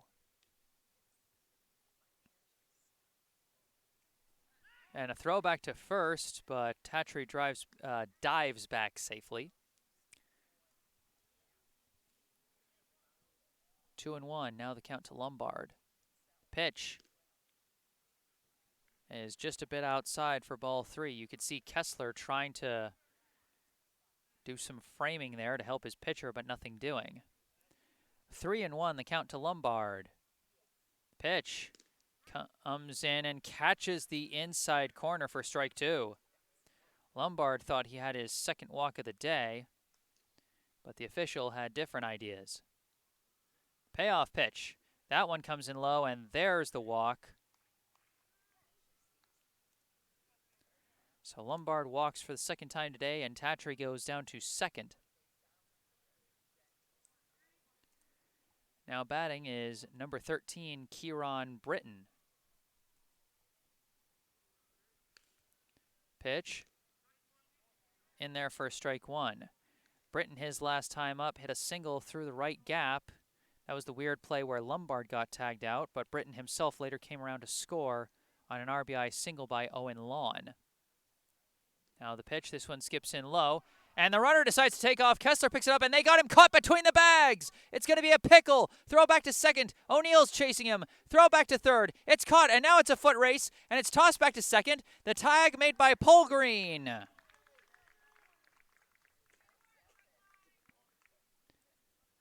Great defensive execution by Brookline there. Nobody tried to rush it. They made the tag when it was there. And so Tatry is caught between second and third. So that's 2 outs now, and now just a runner at first. This pitch comes in high for ball two. 2-1, the count to Britton, who now has one less base runner to work with, as this one comes in high for ball three. Credit has to be given to the catcher, Nady Kessler. I mean, that could have easily been a wild pitch, but he blocked it well, and then when Tatry decided to be aggressive and go on it, he picked it up and quickly made the throw. That's a swing and a miss for strike two. So a full count now to Britton. Lombard's still at first, and 2 down here in the bottom of the fourth inning. And, oh my gosh, did they catch him? Oh no, they called a balk. For a second, I thought Silverman had managed to fake out the runner, but instead it's a balk, and Lombard moves into scoring position. A wild inning on the base paths here in the bottom of the fourth, as Silverman brings the payoff pitch. Just misses. That'll be ball four. And that's 3 straight walks dealt by Andrew Silverman. But thanks to some good defense on the base paths, it's just runners at first and second with 2 outs instead of bases loaded and 1 out. And now a throw back to second, and they say they didn't get him. At the plate is number 3, Patrick Rourke. Pitch. In there for strike one. Rourke, his last time up, hit a single through the right gap. He was part of 3 straight singles through that gap from Britton, himself, and Owen Lawn.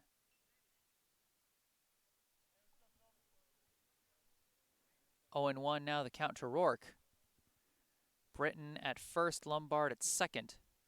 Watertown trying to get back in this game. They trail Brookline 6-2. Pitch comes in low for ball one, well protected by Kessler.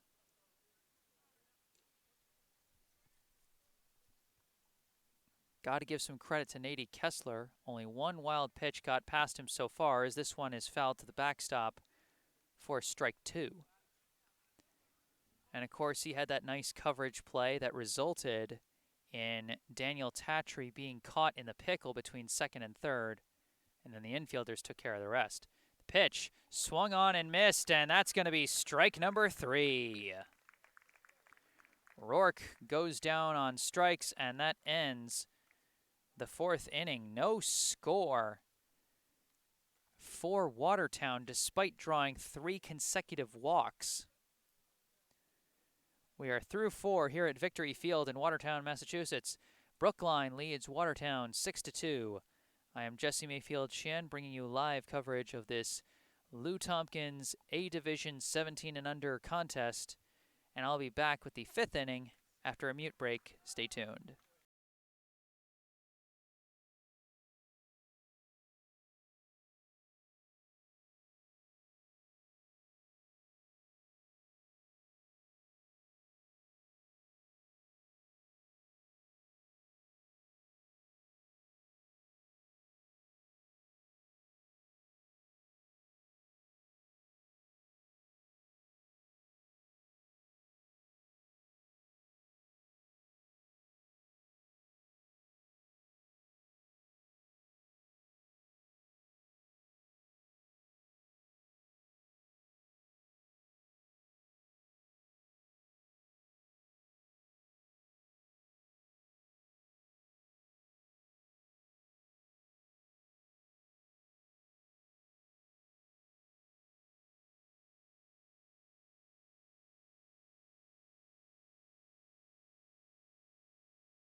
Hello and welcome back to Victory Field in Watertown, Massachusetts. I am Jesse Mayfield-Sheehan, bringing you live coverage of this Lou Tompkins All-Star League A Division 17 and under baseball contest between hosting Watertown and visiting Brookline.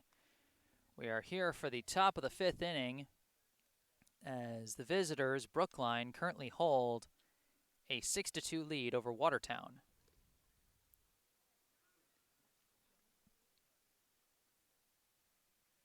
Due up for Brookline will be the same 4, 5, 6 hitters who were due up at the start of the 4th inning. Jack Martell, Sam Polgreen, and Nady Kessler. Martell got a big rally going in the 4th inning by leading off with a double to left center. He later came in to score the tying run on a single by Conrad Wickman. And for the second inning in a row, he'll be facing Watertown's relief pitcher, Michael Cormier.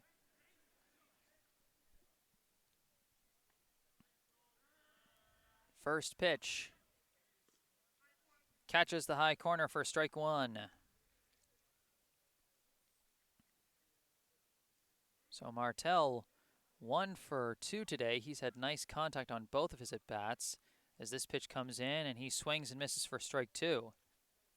His first at-bat, he ended the 1st inning with a line out to the shortstop, Rob Iannetta, who made a nice catch on that play to strand a runner at second. The 0-2 pitch is sliced foul, and Martell stays alive at 0-2.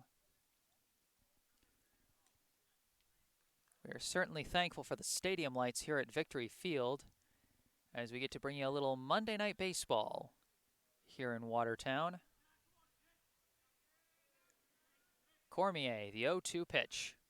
He slaps this one to left, and that drops in front of the left fielder. Another hit for Jack Martell.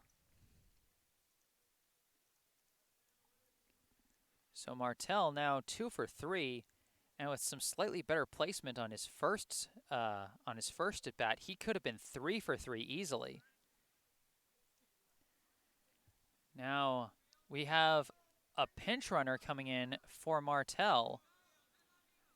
This will be number 15, Nathan Turetsky. So Turetsky now at first with Sam Polgreen, the third baseman, at the plate.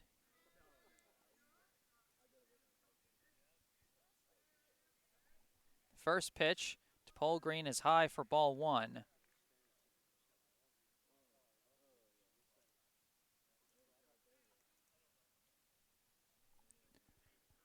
1-0 the count. Pitch. High and inside. That's going to be ball two. Polgreen, his last time up, he flew out to center. And before that, he grounded out to the pitcher. So he's 0 for 2 thus far. The 2-0. He slices it foul to the backstop, and that'll be strike one.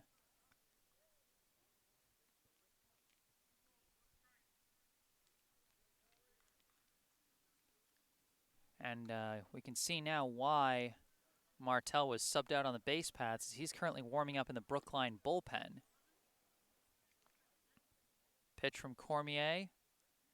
That misses just high, maybe a bit outside. That'll be ball three.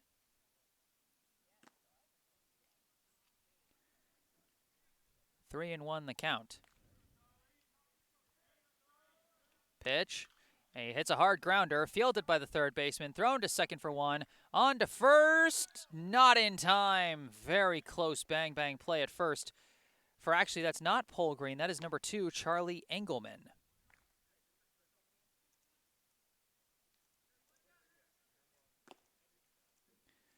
So the 5-4 fielder's choice, and now coming up with one out and a runner at first is the catcher, Nady Kessler. Swung on and missed for strike one.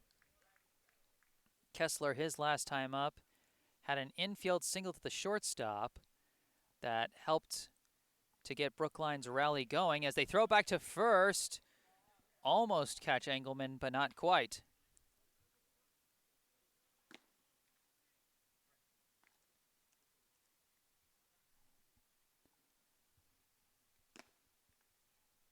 Oh and 1 the count to Kessler.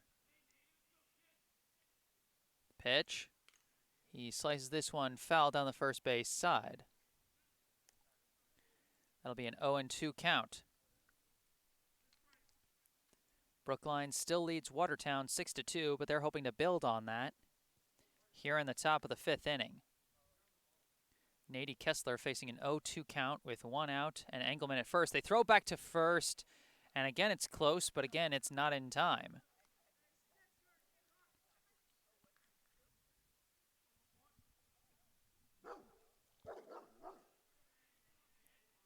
Engelman leads off from first. Pitch, and he manages to get some contact. It's a slow bouncer back to the pitcher, thrown to second for one, on to first, not in time again. So 2 consecutive fielders' choices, this time the 1-6, and Engelman out at second. And we've got 2 outs and a runner at first for number 13, Conrad Wickman.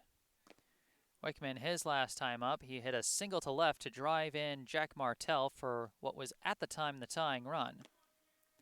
Pitch, and he smacks it out to left again. Left fielder's chasing it, and this time he's got it. Catch made out in left field by, I think that's number 13, Kieran Britton, if I'm not mistaken. But whoever it was ends the top of the 5th with no score for Brookline. They strand one runner at first, and their lead remains 6-2.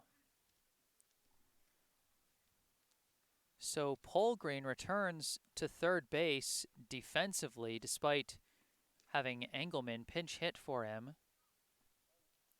And indeed, as predicted after the pinch runner situation with Turetsky, we have a new pitcher for Brookline. This will be number 6, Jack Martel.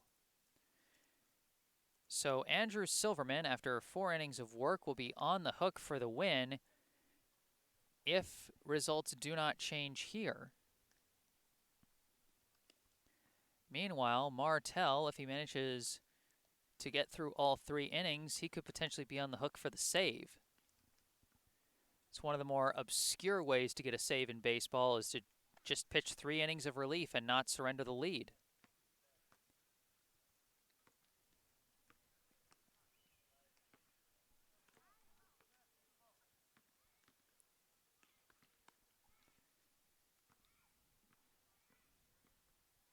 So it looks like we got a straight switch since Martell was the starting shortstop and Silverman the starting pitcher.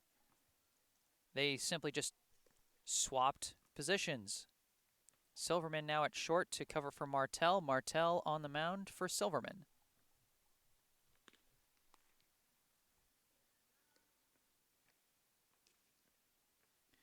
He'll be facing the bottom of the Watertown lineup with Owen Lawn, John Kakachi, and number 17, whose name I unfortunately do not have.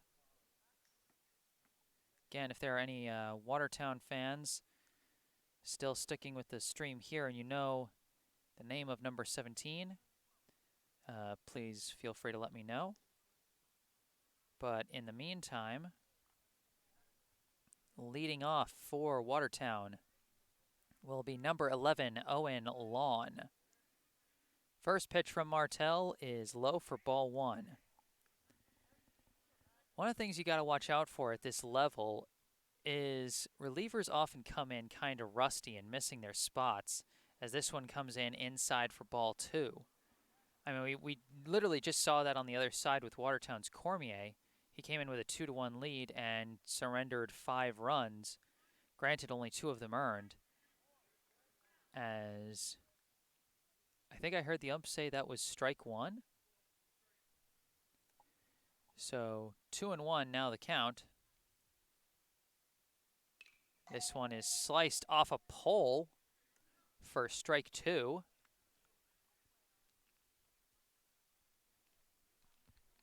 So Martell starting to hit his spots after a couple early misses. Count is now 2-2 to Lawn. Pitch. That one comes in low for ball 3. I mean, if there's a spot in the lineup where you want your relief pitcher to sort of work out the rust and get into his groove, it's probably this part as he gets him looking. That's strike 3.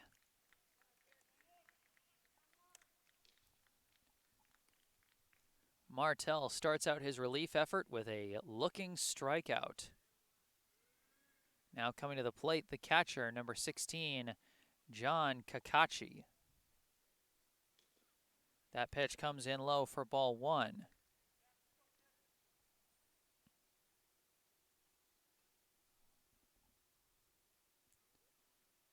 The 1-0 is hit. It's a slow dribbler over to first, fielded by Rothman, underhanded to Martell at first, and that's going to be a ground out.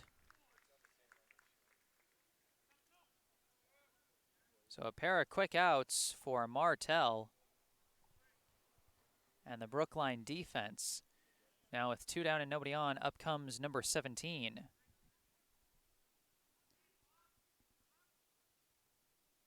Pitch. That one comes in low for ball 1.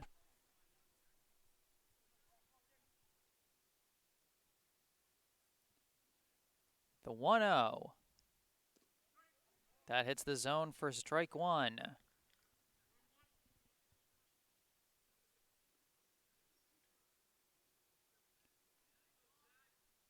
1-1. In there for strike 2. Or no, he said it was just high. That'll be 2-1. My mistake. The 2-1 pitch. He slaps this one. Hard grounder. Fielded by O'Neill. Juggled. Recovered. Hesitant. Throw to first. And he got him.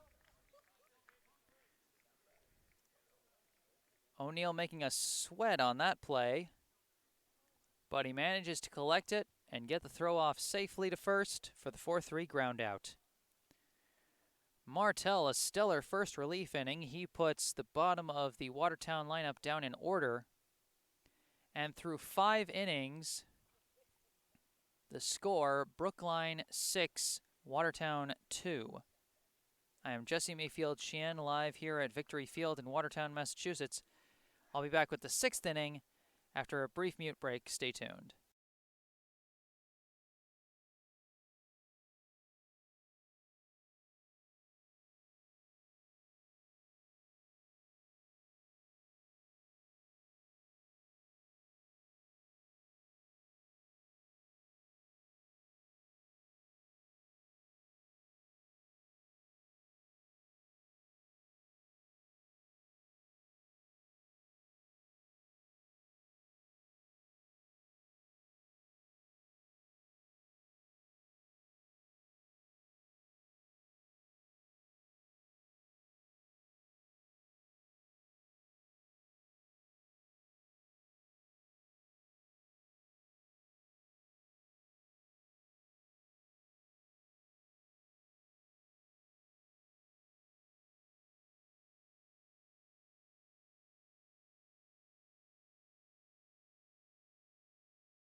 Hello and welcome back to Victory Field in Watertown, Massachusetts.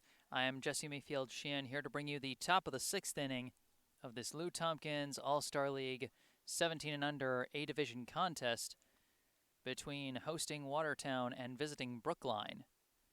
Brookline holds a 6-2 lead as they try and improve their record to 5-0. Watertown, meanwhile, has a new pitcher, their third pitcher of the day. Here for the top of the 6th inning, this is number 4, Mason Lombard. He takes over for Daniel Cormier. Cormier took over in the 4th inning. He pitched 2 innings, gave up 5 runs, 2 of them earned.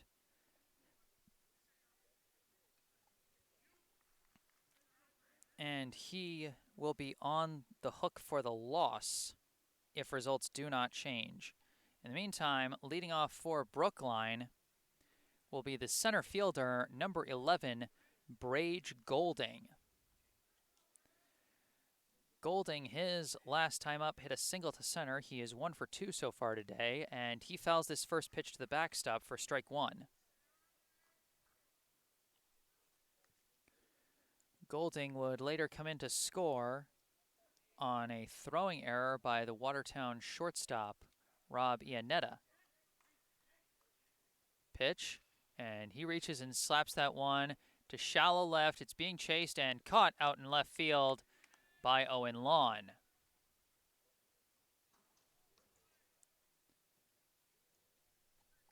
So almost a crafty hit there for Brage Golding, as we've got a pinch hitter. Hitting in place of Declan Tracy will be number 21, Justin Liu. And the first pitch there is ball 1.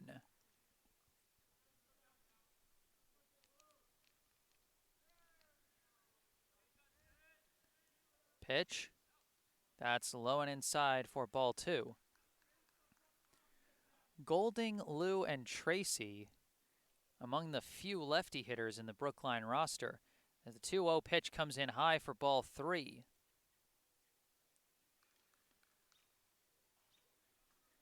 Again, we talked about how relief pitchers at this level sometimes come in and they're having trouble shaking the rust off. They have trouble hitting their spots. As Lombard trying to come back from a 3-0 count. And he says Liu went around on that one. He couldn't quite check his swing on the high heat. And that'll be strike 1. The 3-1. Swung on and missed, and that'll be strike 2.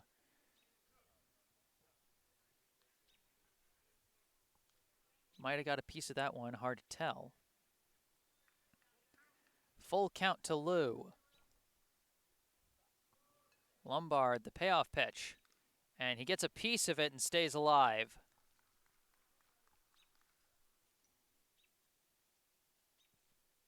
1 out and nobody on here in the top of the 6th. Brookline leads 6-2. Payoff pitch again.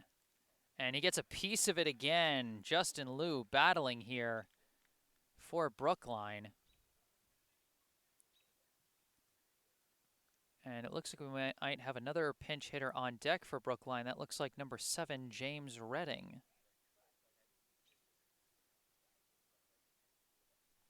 Payoff pitch again to Liu, and he slices it foul again, this time over the backstop. 3 straight foul balls for Justin Liu.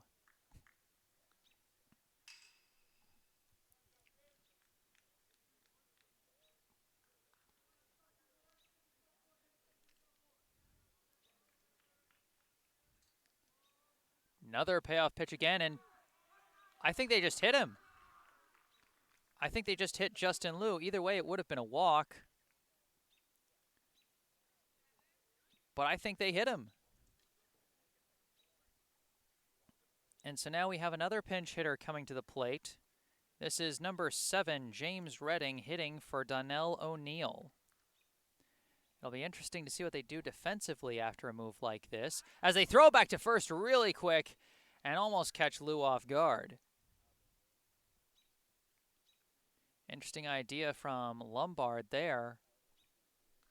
Almost got the tag, but instead Justin Liu remains safely at first. They dive back again. This time the throw gets away from the first baseman, and Liu is going to get the free pass to second.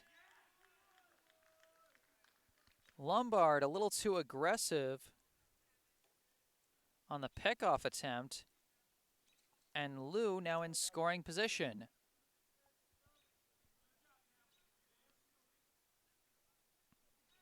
Now Lombard, the first pitch to Redding. Catches the high corner, strike 1. Redding, of course, one of the taller players on the Brookline roster, so he's got a slightly bigger strike zone. As this pitch comes in, swung on and missed for strike 2. Quick 0-2 hole for James Redding, as Justin Liu leads off from second. Pitch.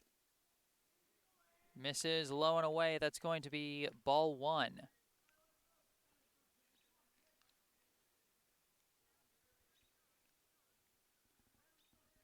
Lombard sets the pitch. Swung on and missed, and that's going to be strike 3.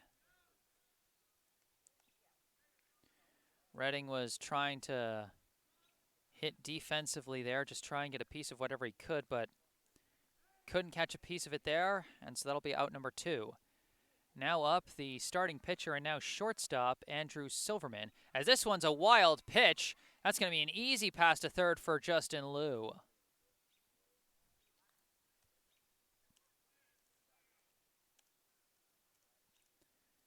So Justin Liu has gotten a free pass from first all the way to third, courtesy of a throwing error on a pickoff attempt, and now a wild pitch. 1-0 the count to Silverman. That pitch is in there for strike 1. 1-1 now the count. Silverman, his last time up, he reached on a throwing error, and this time he slaps it through the right gap. That's a clean single. Liu comes in to score, and Silverman has an RBI single.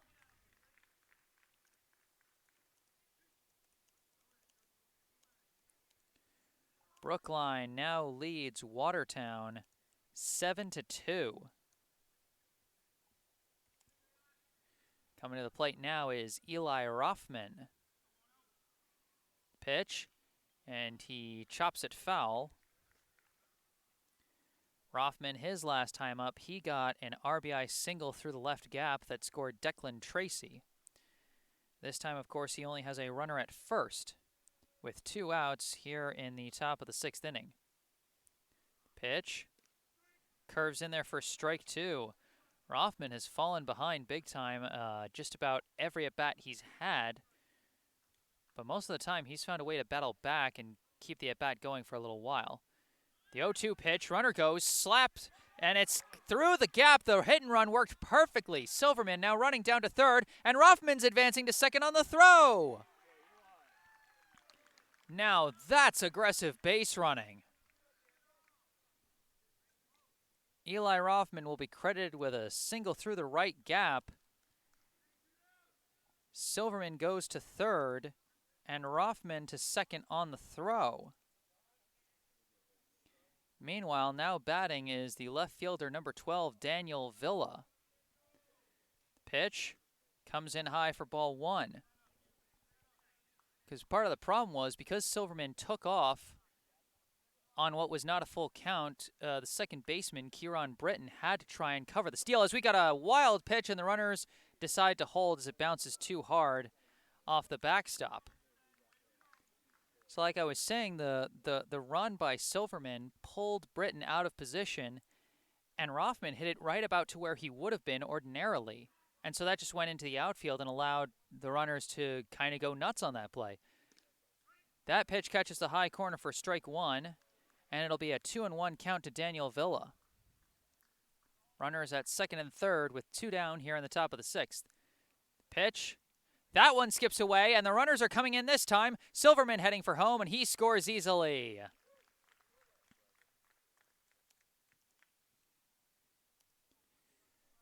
Silverman scores, and Rothman gets a free pass down to third. Brookline now leads Watertown 8-2. And Daniel Villa faces a 3-1 count with a runner at third and two outs. Pitch. That one comes in low, and that'll be ball four.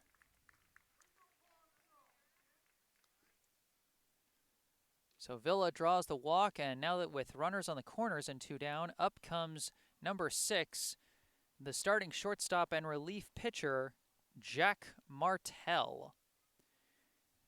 Martell, his last time up, hit a single to left. Turetsky came in to pinch run for him as he went to the bullpen to get ready to take over on the mound, and Turetsky was ultimately thrown out on a fielder's choice. And now a throw down to third, not in time to catch Rothman. Wouldn't be surprising to see Villa take off for second, try and bait Watertown into allowing a double steal, though more likely than not, they would just let Villa go on defensive indifference.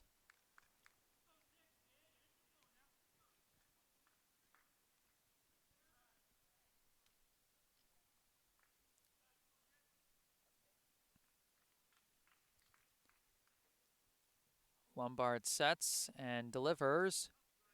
That one comes in high and inside for ball one. Martell 2 for 3 on the day with 1 run scored. And the runner's taking off already, and it's a hit and run into right field again. Rothman will score, and Villa is racing down to third, and he's safe. Rothman now 3 for 4 on the day with a run scored and an RBI.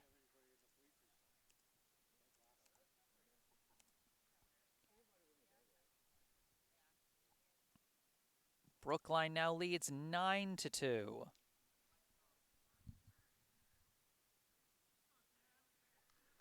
And so it looks like Sam Polgreen back to batting in his original spot. And Lombard slips off the mound, and that's going to be a balk.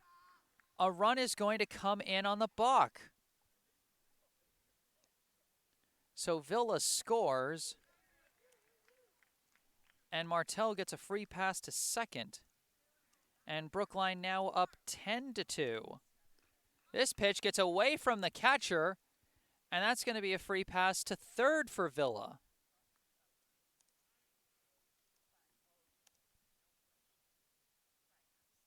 For Martell, rather. So many base runners, I'm losing track. As it stands, Sam Polgreen is at the plate facing a 1-0 count with 2 outs, and Jack Martell at third base. Brookline leads Watertown 10-2. They've already scored 4 runs this inning.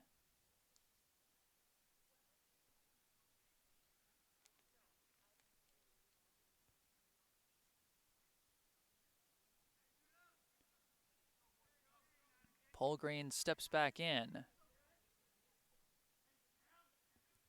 Pitch. It's going to catch the high corner for strike one.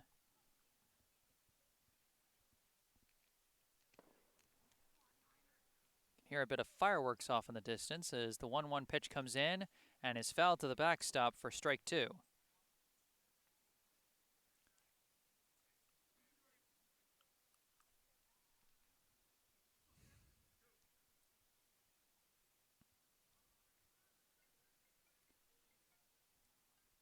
The 1-2 pitch.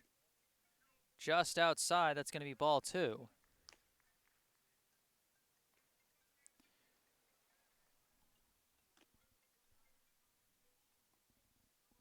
The 2-2 pitch, and he slices it foul to stay alive.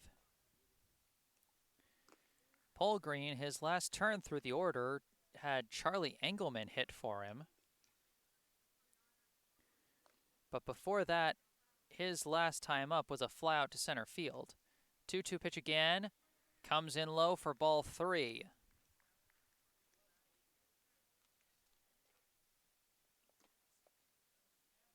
So Polgreen 0 for 2 thus far. Payoff pitch comes in high for ball 4.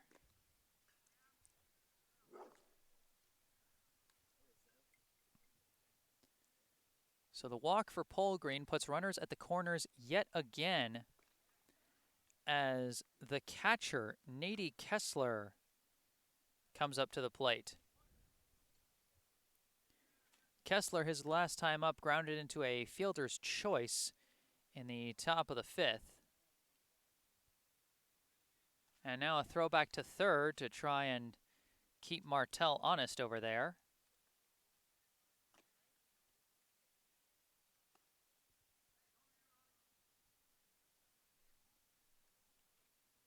Now the pitch in there for strike 1.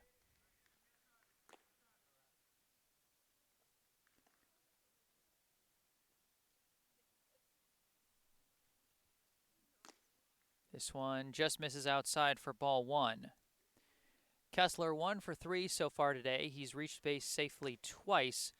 Reached on an error his first at bat, then had an infield single, and then the fielder's choice as he fouls this one down the first base side and into the road. That'll be 1-2 the count. Jack Martell stands at third. Sam Polgreen at first. 1-2 the count. The pitch outside for ball 2.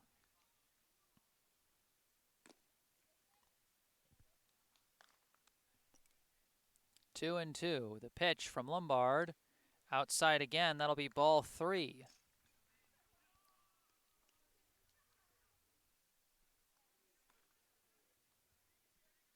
Now the pitch. Runner takes off and he hits a grounder. It's back to the pitcher. Lombard stumbles but gets the throw to first, and that ends the inning.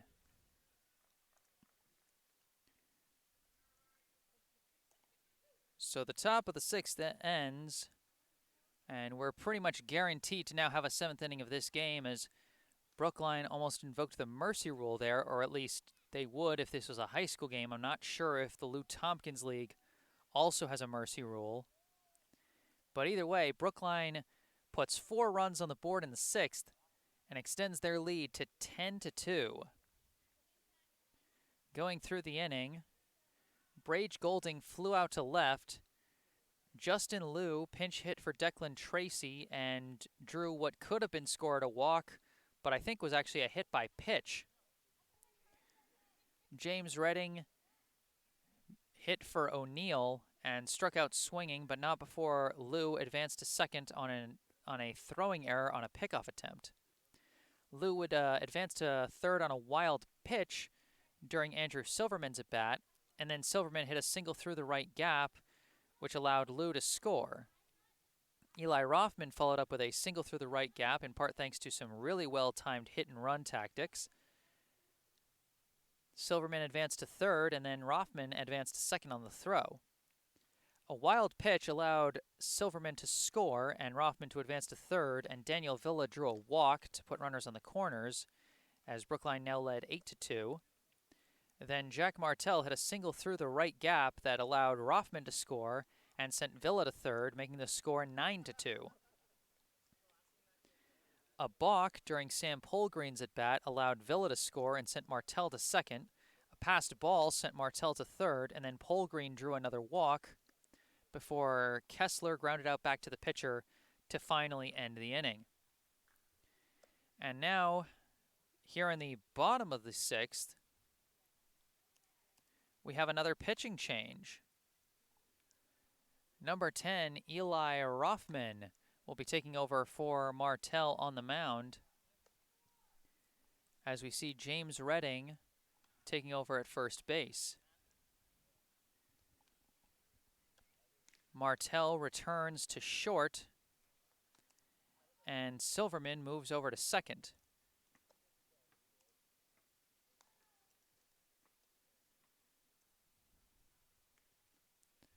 So Donnell O'Neill gets taken out after being pinch hit by Redding, and we now see what the purpose behind that was.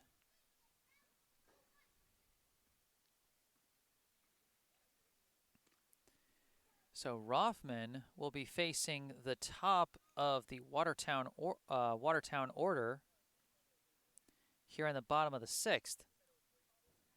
So just one inning of relief for Jack Martell. It was a very effective inning. It's not like it took him a ton of pitches. So this kind of feels like one of those things where maybe you want to get a whole bunch of pitchers a chance to work on their game. Maybe you're trying to limit the pitches of one of your pitchers. Whatever it is, Rothman is now on the mound, and leading off for Watertown will be number 12, Michael Cormier.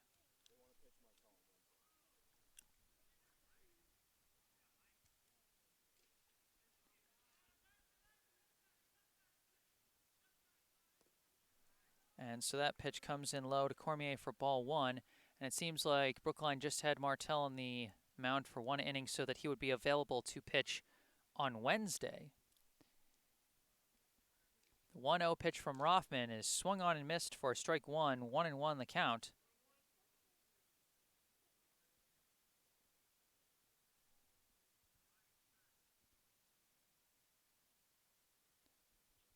Rothman, the 1-1 pitch. That one comes in for strike 2.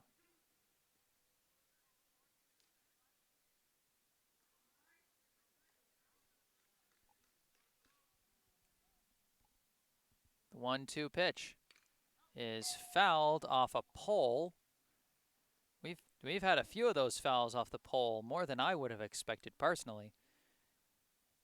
And so Cormier stays alive.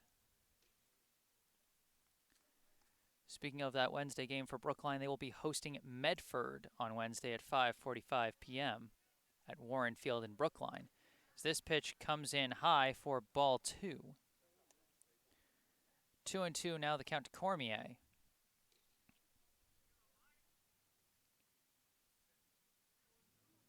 Now the pitch is sliced high. That's going to stay in the infield. It's being tracked by Rothman himself.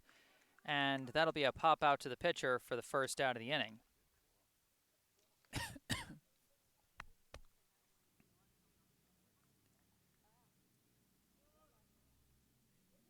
So now batting will be number 8, Brandon Young.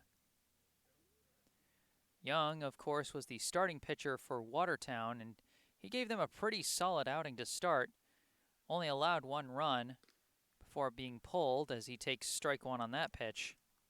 But unfortunately, the things have kind of fallen apart in the hands of the relief pitchers, as Brookline now leads 10-2. Rothman, the 0-1 pitch, and it's chopped. It's a bloop, and it's tracked by Silverman. Nice catch by Andrew Silverman, the second baseman. And that'll be 2 down here in the bottom of the 6th inning. Now coming up is the shortstop, number 10, Rob Iannetta.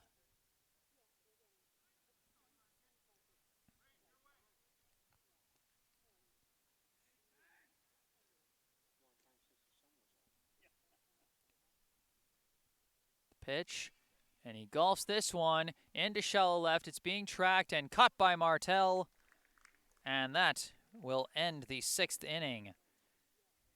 For the 2nd inning in a row, a Brookline relief pitcher puts the Watertown hitters down in order.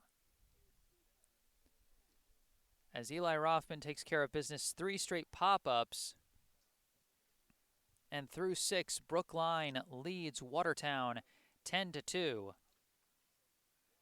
I am Jesse Mayfield-Sheehan coming to you live from Victory Field in Watertown, Massachusetts, bringing you live coverage of this Lou Tompkins All-Star League 17 and under A Division contest. If you like the broadcasts, you want to stay up to date on them, make sure to subscribe to the channel. You can also follow me on social media. Links to my Facebook and Instagram accounts are in the description of the video, as is my email address, jgms88@gmail.com. If you want to make any special requests of me, perhaps a game you want me to cover, or a special highlight video you want me to put together, those options are all available. And like I said, the information's all in the description. If you feel like donating to the cause, or you want to figure out payment information for a special request, links to my PayPal and Venmo accounts are in the description of the video as well. Mason Lombard will return to the mound for Watertown here in the top of the 7th inning, as Brookline leads it 10-2 going into the final inning of regulation.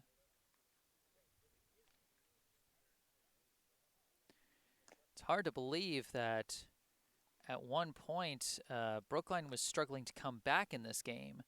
Through 2 innings, Watertown led 2-0, and Brookline couldn't seem to get any offense going, but once they got through to their second time through the lineup, their offense just started exploding. The RBI triple by Andrew Silverman got them on the board, although Silverman would ultimately be stranded at third. But then in the next inning, things got crazy. A leadoff double by Martell. Back-to-back singles resulted in a run, Conrad Wickman getting the RBI to make it a tie ball game. Another single by Golding loaded the bases, and then Declan Tracy drew a bases-loaded walk to get what seems like is going to count as the game-winning run. And then a tough error at shortstop allowed 2 more runs to score, and then a single by Rothman brought in another run to make it 6-2. Stayed that way for a couple of innings, and then Brookline exploded for 4 more runs in the top of the 6th. And now we'll see what they can do here in this inning. Top of the 7th, first pitch from Lombard is smacked out to right field. That's going to be a clean single. Conrad Wickman leads it off with his 2nd hit of the day. 1 pitch, 1 hit for Wickman, and he now stands at first with Brage Golding coming to the plate.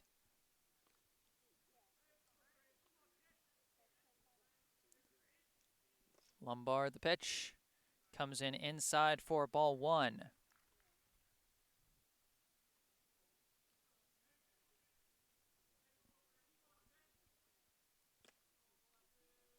The 1-0 pitch hits a hard grounder over to second, fielded by number 17, thrown to second for 1, but ultimately that'll be it. A 4-6 fielder's choice.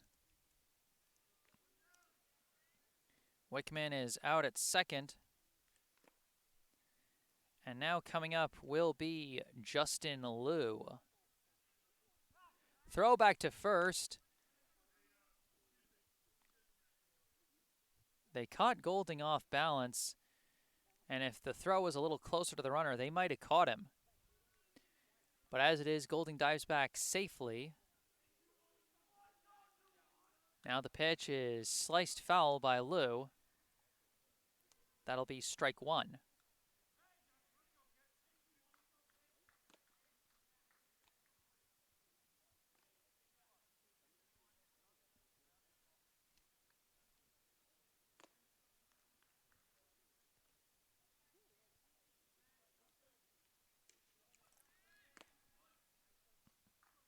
The 0-1 pitch coming. Comes in high for ball 1. Golding leading off from first. Pitch, And he slaps this one out to left. That's going to drop in for a single. Justin Liu, the clean hit out to left. And now there's 2 runners on, as coming up is number 7, the first baseman, James Redding. Pitch. Swings and fouls this one over the backstop. That's going to be strike 1.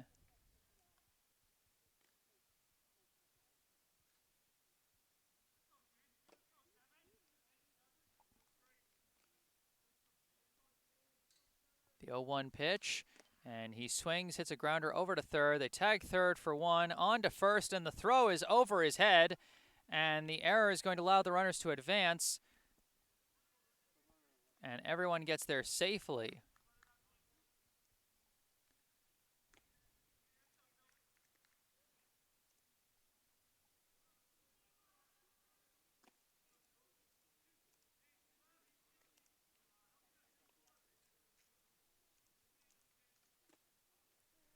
So the runners advance to second and third, and it'll be 2 outs as we cycle to the top of the order with Andrew Silverman. The pitch, it's over his head. It's a wild pitch. It's going to be a close play at the plate, diving in, and they got him.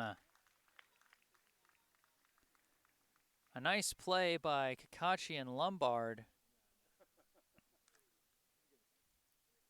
That's the thing about those wild pitches. You got to watch for how hard they bounce off the backstop.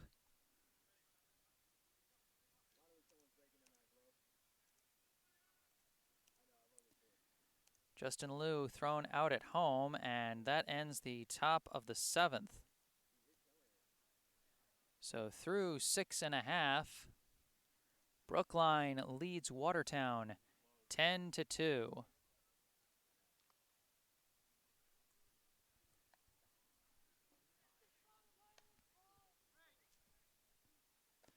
Looks like we're going to have a few defensive substitutions for Brookline.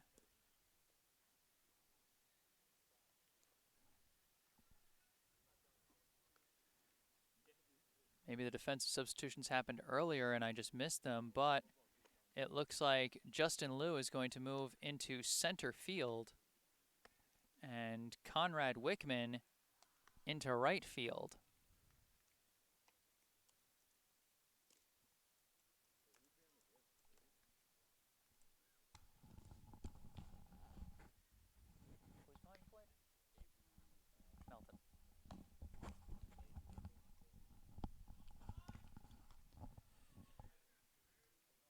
And meanwhile, we've got one more substitution behind the plate. Taking over for Nady Kessler at the backstop will be number 17, Avery Melton.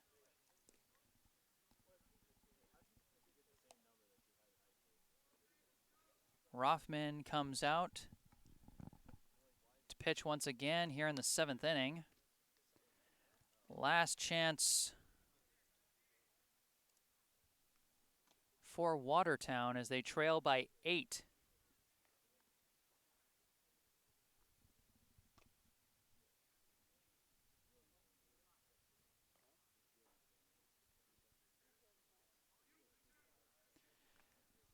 Stepping to the plate now, number 14, Luke Murphy.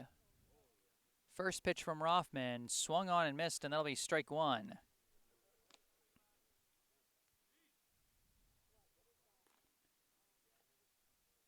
Murphy, of course, had the first RBI hit of the day back in the bottom of the 1st inning as he hit a single to right that drove in Brandon Young.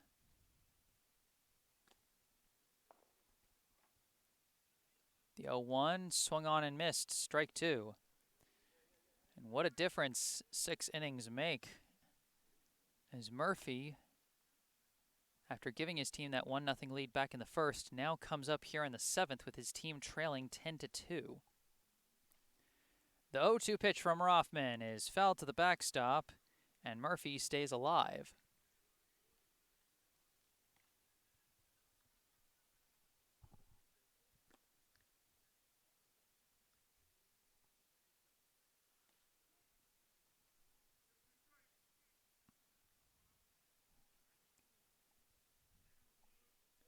0-2, still the count. The pitch from Rothman. Misses just outside for ball 1.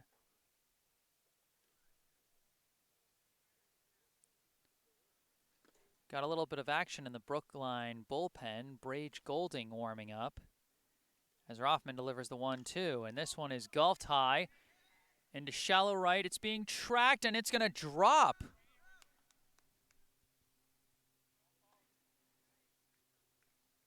That could not have been placed much more perfectly. Redding was chasing it. Silverman was chasing it. Wickman was chasing it. They all were just about a step short of it. As now coming up is number 19, Cam Reed.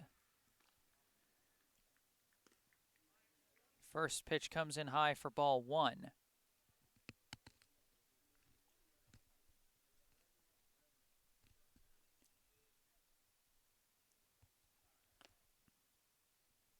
Pitch. Swung on and missed, and that'll be strike 1.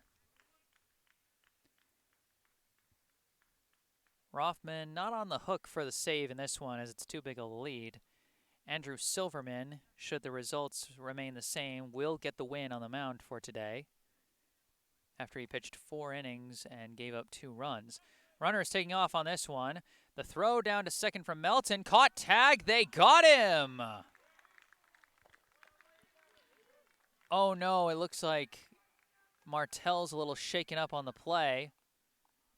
He gets some help up from Silverman, and it looks like he's okay.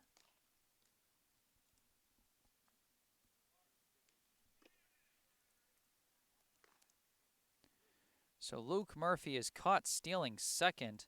A nice throw by the backup catcher, Avery Melton.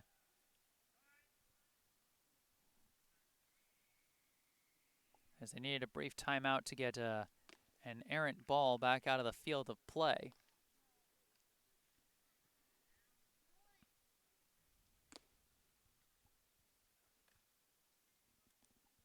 Rothman the pitch. In there for strike 2. 2-2 now the count to Cam Reed, who just a couple pitches ago had a runner at first and no out, but now he's got no runners on and 1 out. The 2-2 pitch. Misses low and away for ball 3.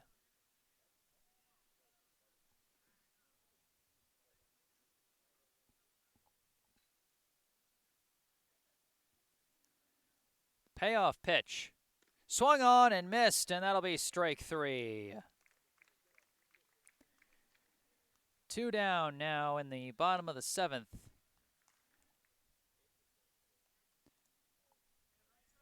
And now batting will be number 1, Daniel Tatry.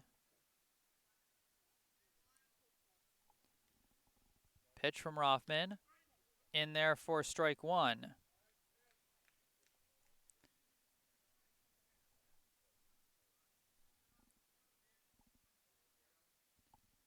The 0-1 from Rothman.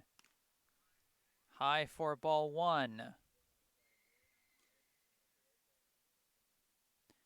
Tatry, his last time up, drew a walk in the 4th inning. Now facing a 1-1 as he takes it high for ball 2.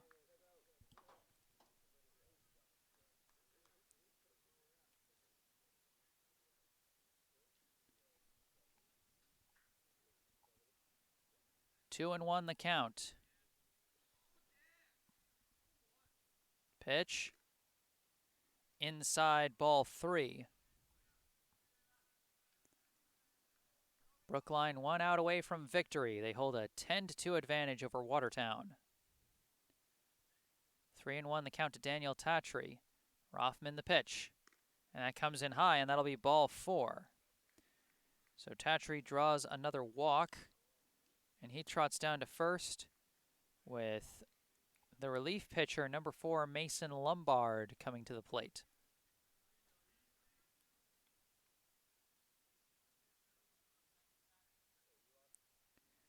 Pitch. Comes in high for ball 1.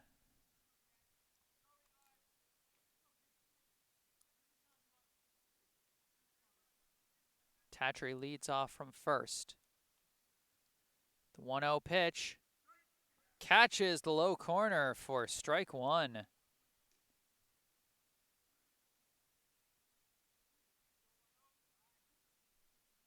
One and one. Pitch. Swung on and missed, and that's going to be strike two. 1-2, the count to Lombard. Watertown down to their final strike here in the bottom of the seventh. Tatry leads off from first. Rothman sets and delivers, and he manages to get a piece of it and stay alive. Check swing foul there. Not sure if he meant to get a piece of that one. Not sure if it helped or just denied him a ball. Either way, the count remains 1-2.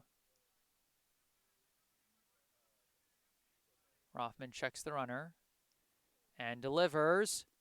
That one comes in low for ball two. 2-2 now the count.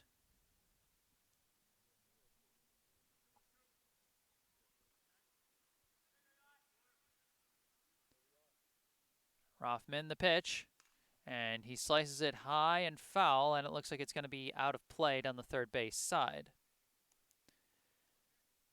So Lombard fighting to stay alive here with 2 outs in the bottom of the seventh. Brookline leads Watertown 10-2. Daniel Tatry standing at first for Watertown. Mason Lombard facing a 2-2 count against Eli Rothman. Rothman winds and fires. Swung on and missed, and that's the ball game. Brookline comes away with the win by a final score of 10-2. Brookline keeps their perfect season alive through 5 games. 5-0 now their record. Watertown falls to 1-3. And Brookline will have a big matchup on Wednesday at home against what is currently the only other undefeated team in A division, that being Medford. Should be a pretty interesting game, and I plan to be there, assuming that there are no weather complications. That's a hard thing to assume in July of 2021, as we've all experienced. But assuming all is a go, I plan to be there at Warren Field in Brookline, Massachusetts at 5:45 for that Brookline-Medford game. But for this one, the final results, Brookline 10, Watertown 2. I am Jesse Mayfield-Sheehan here at Victory Field in Watertown, Massachusetts.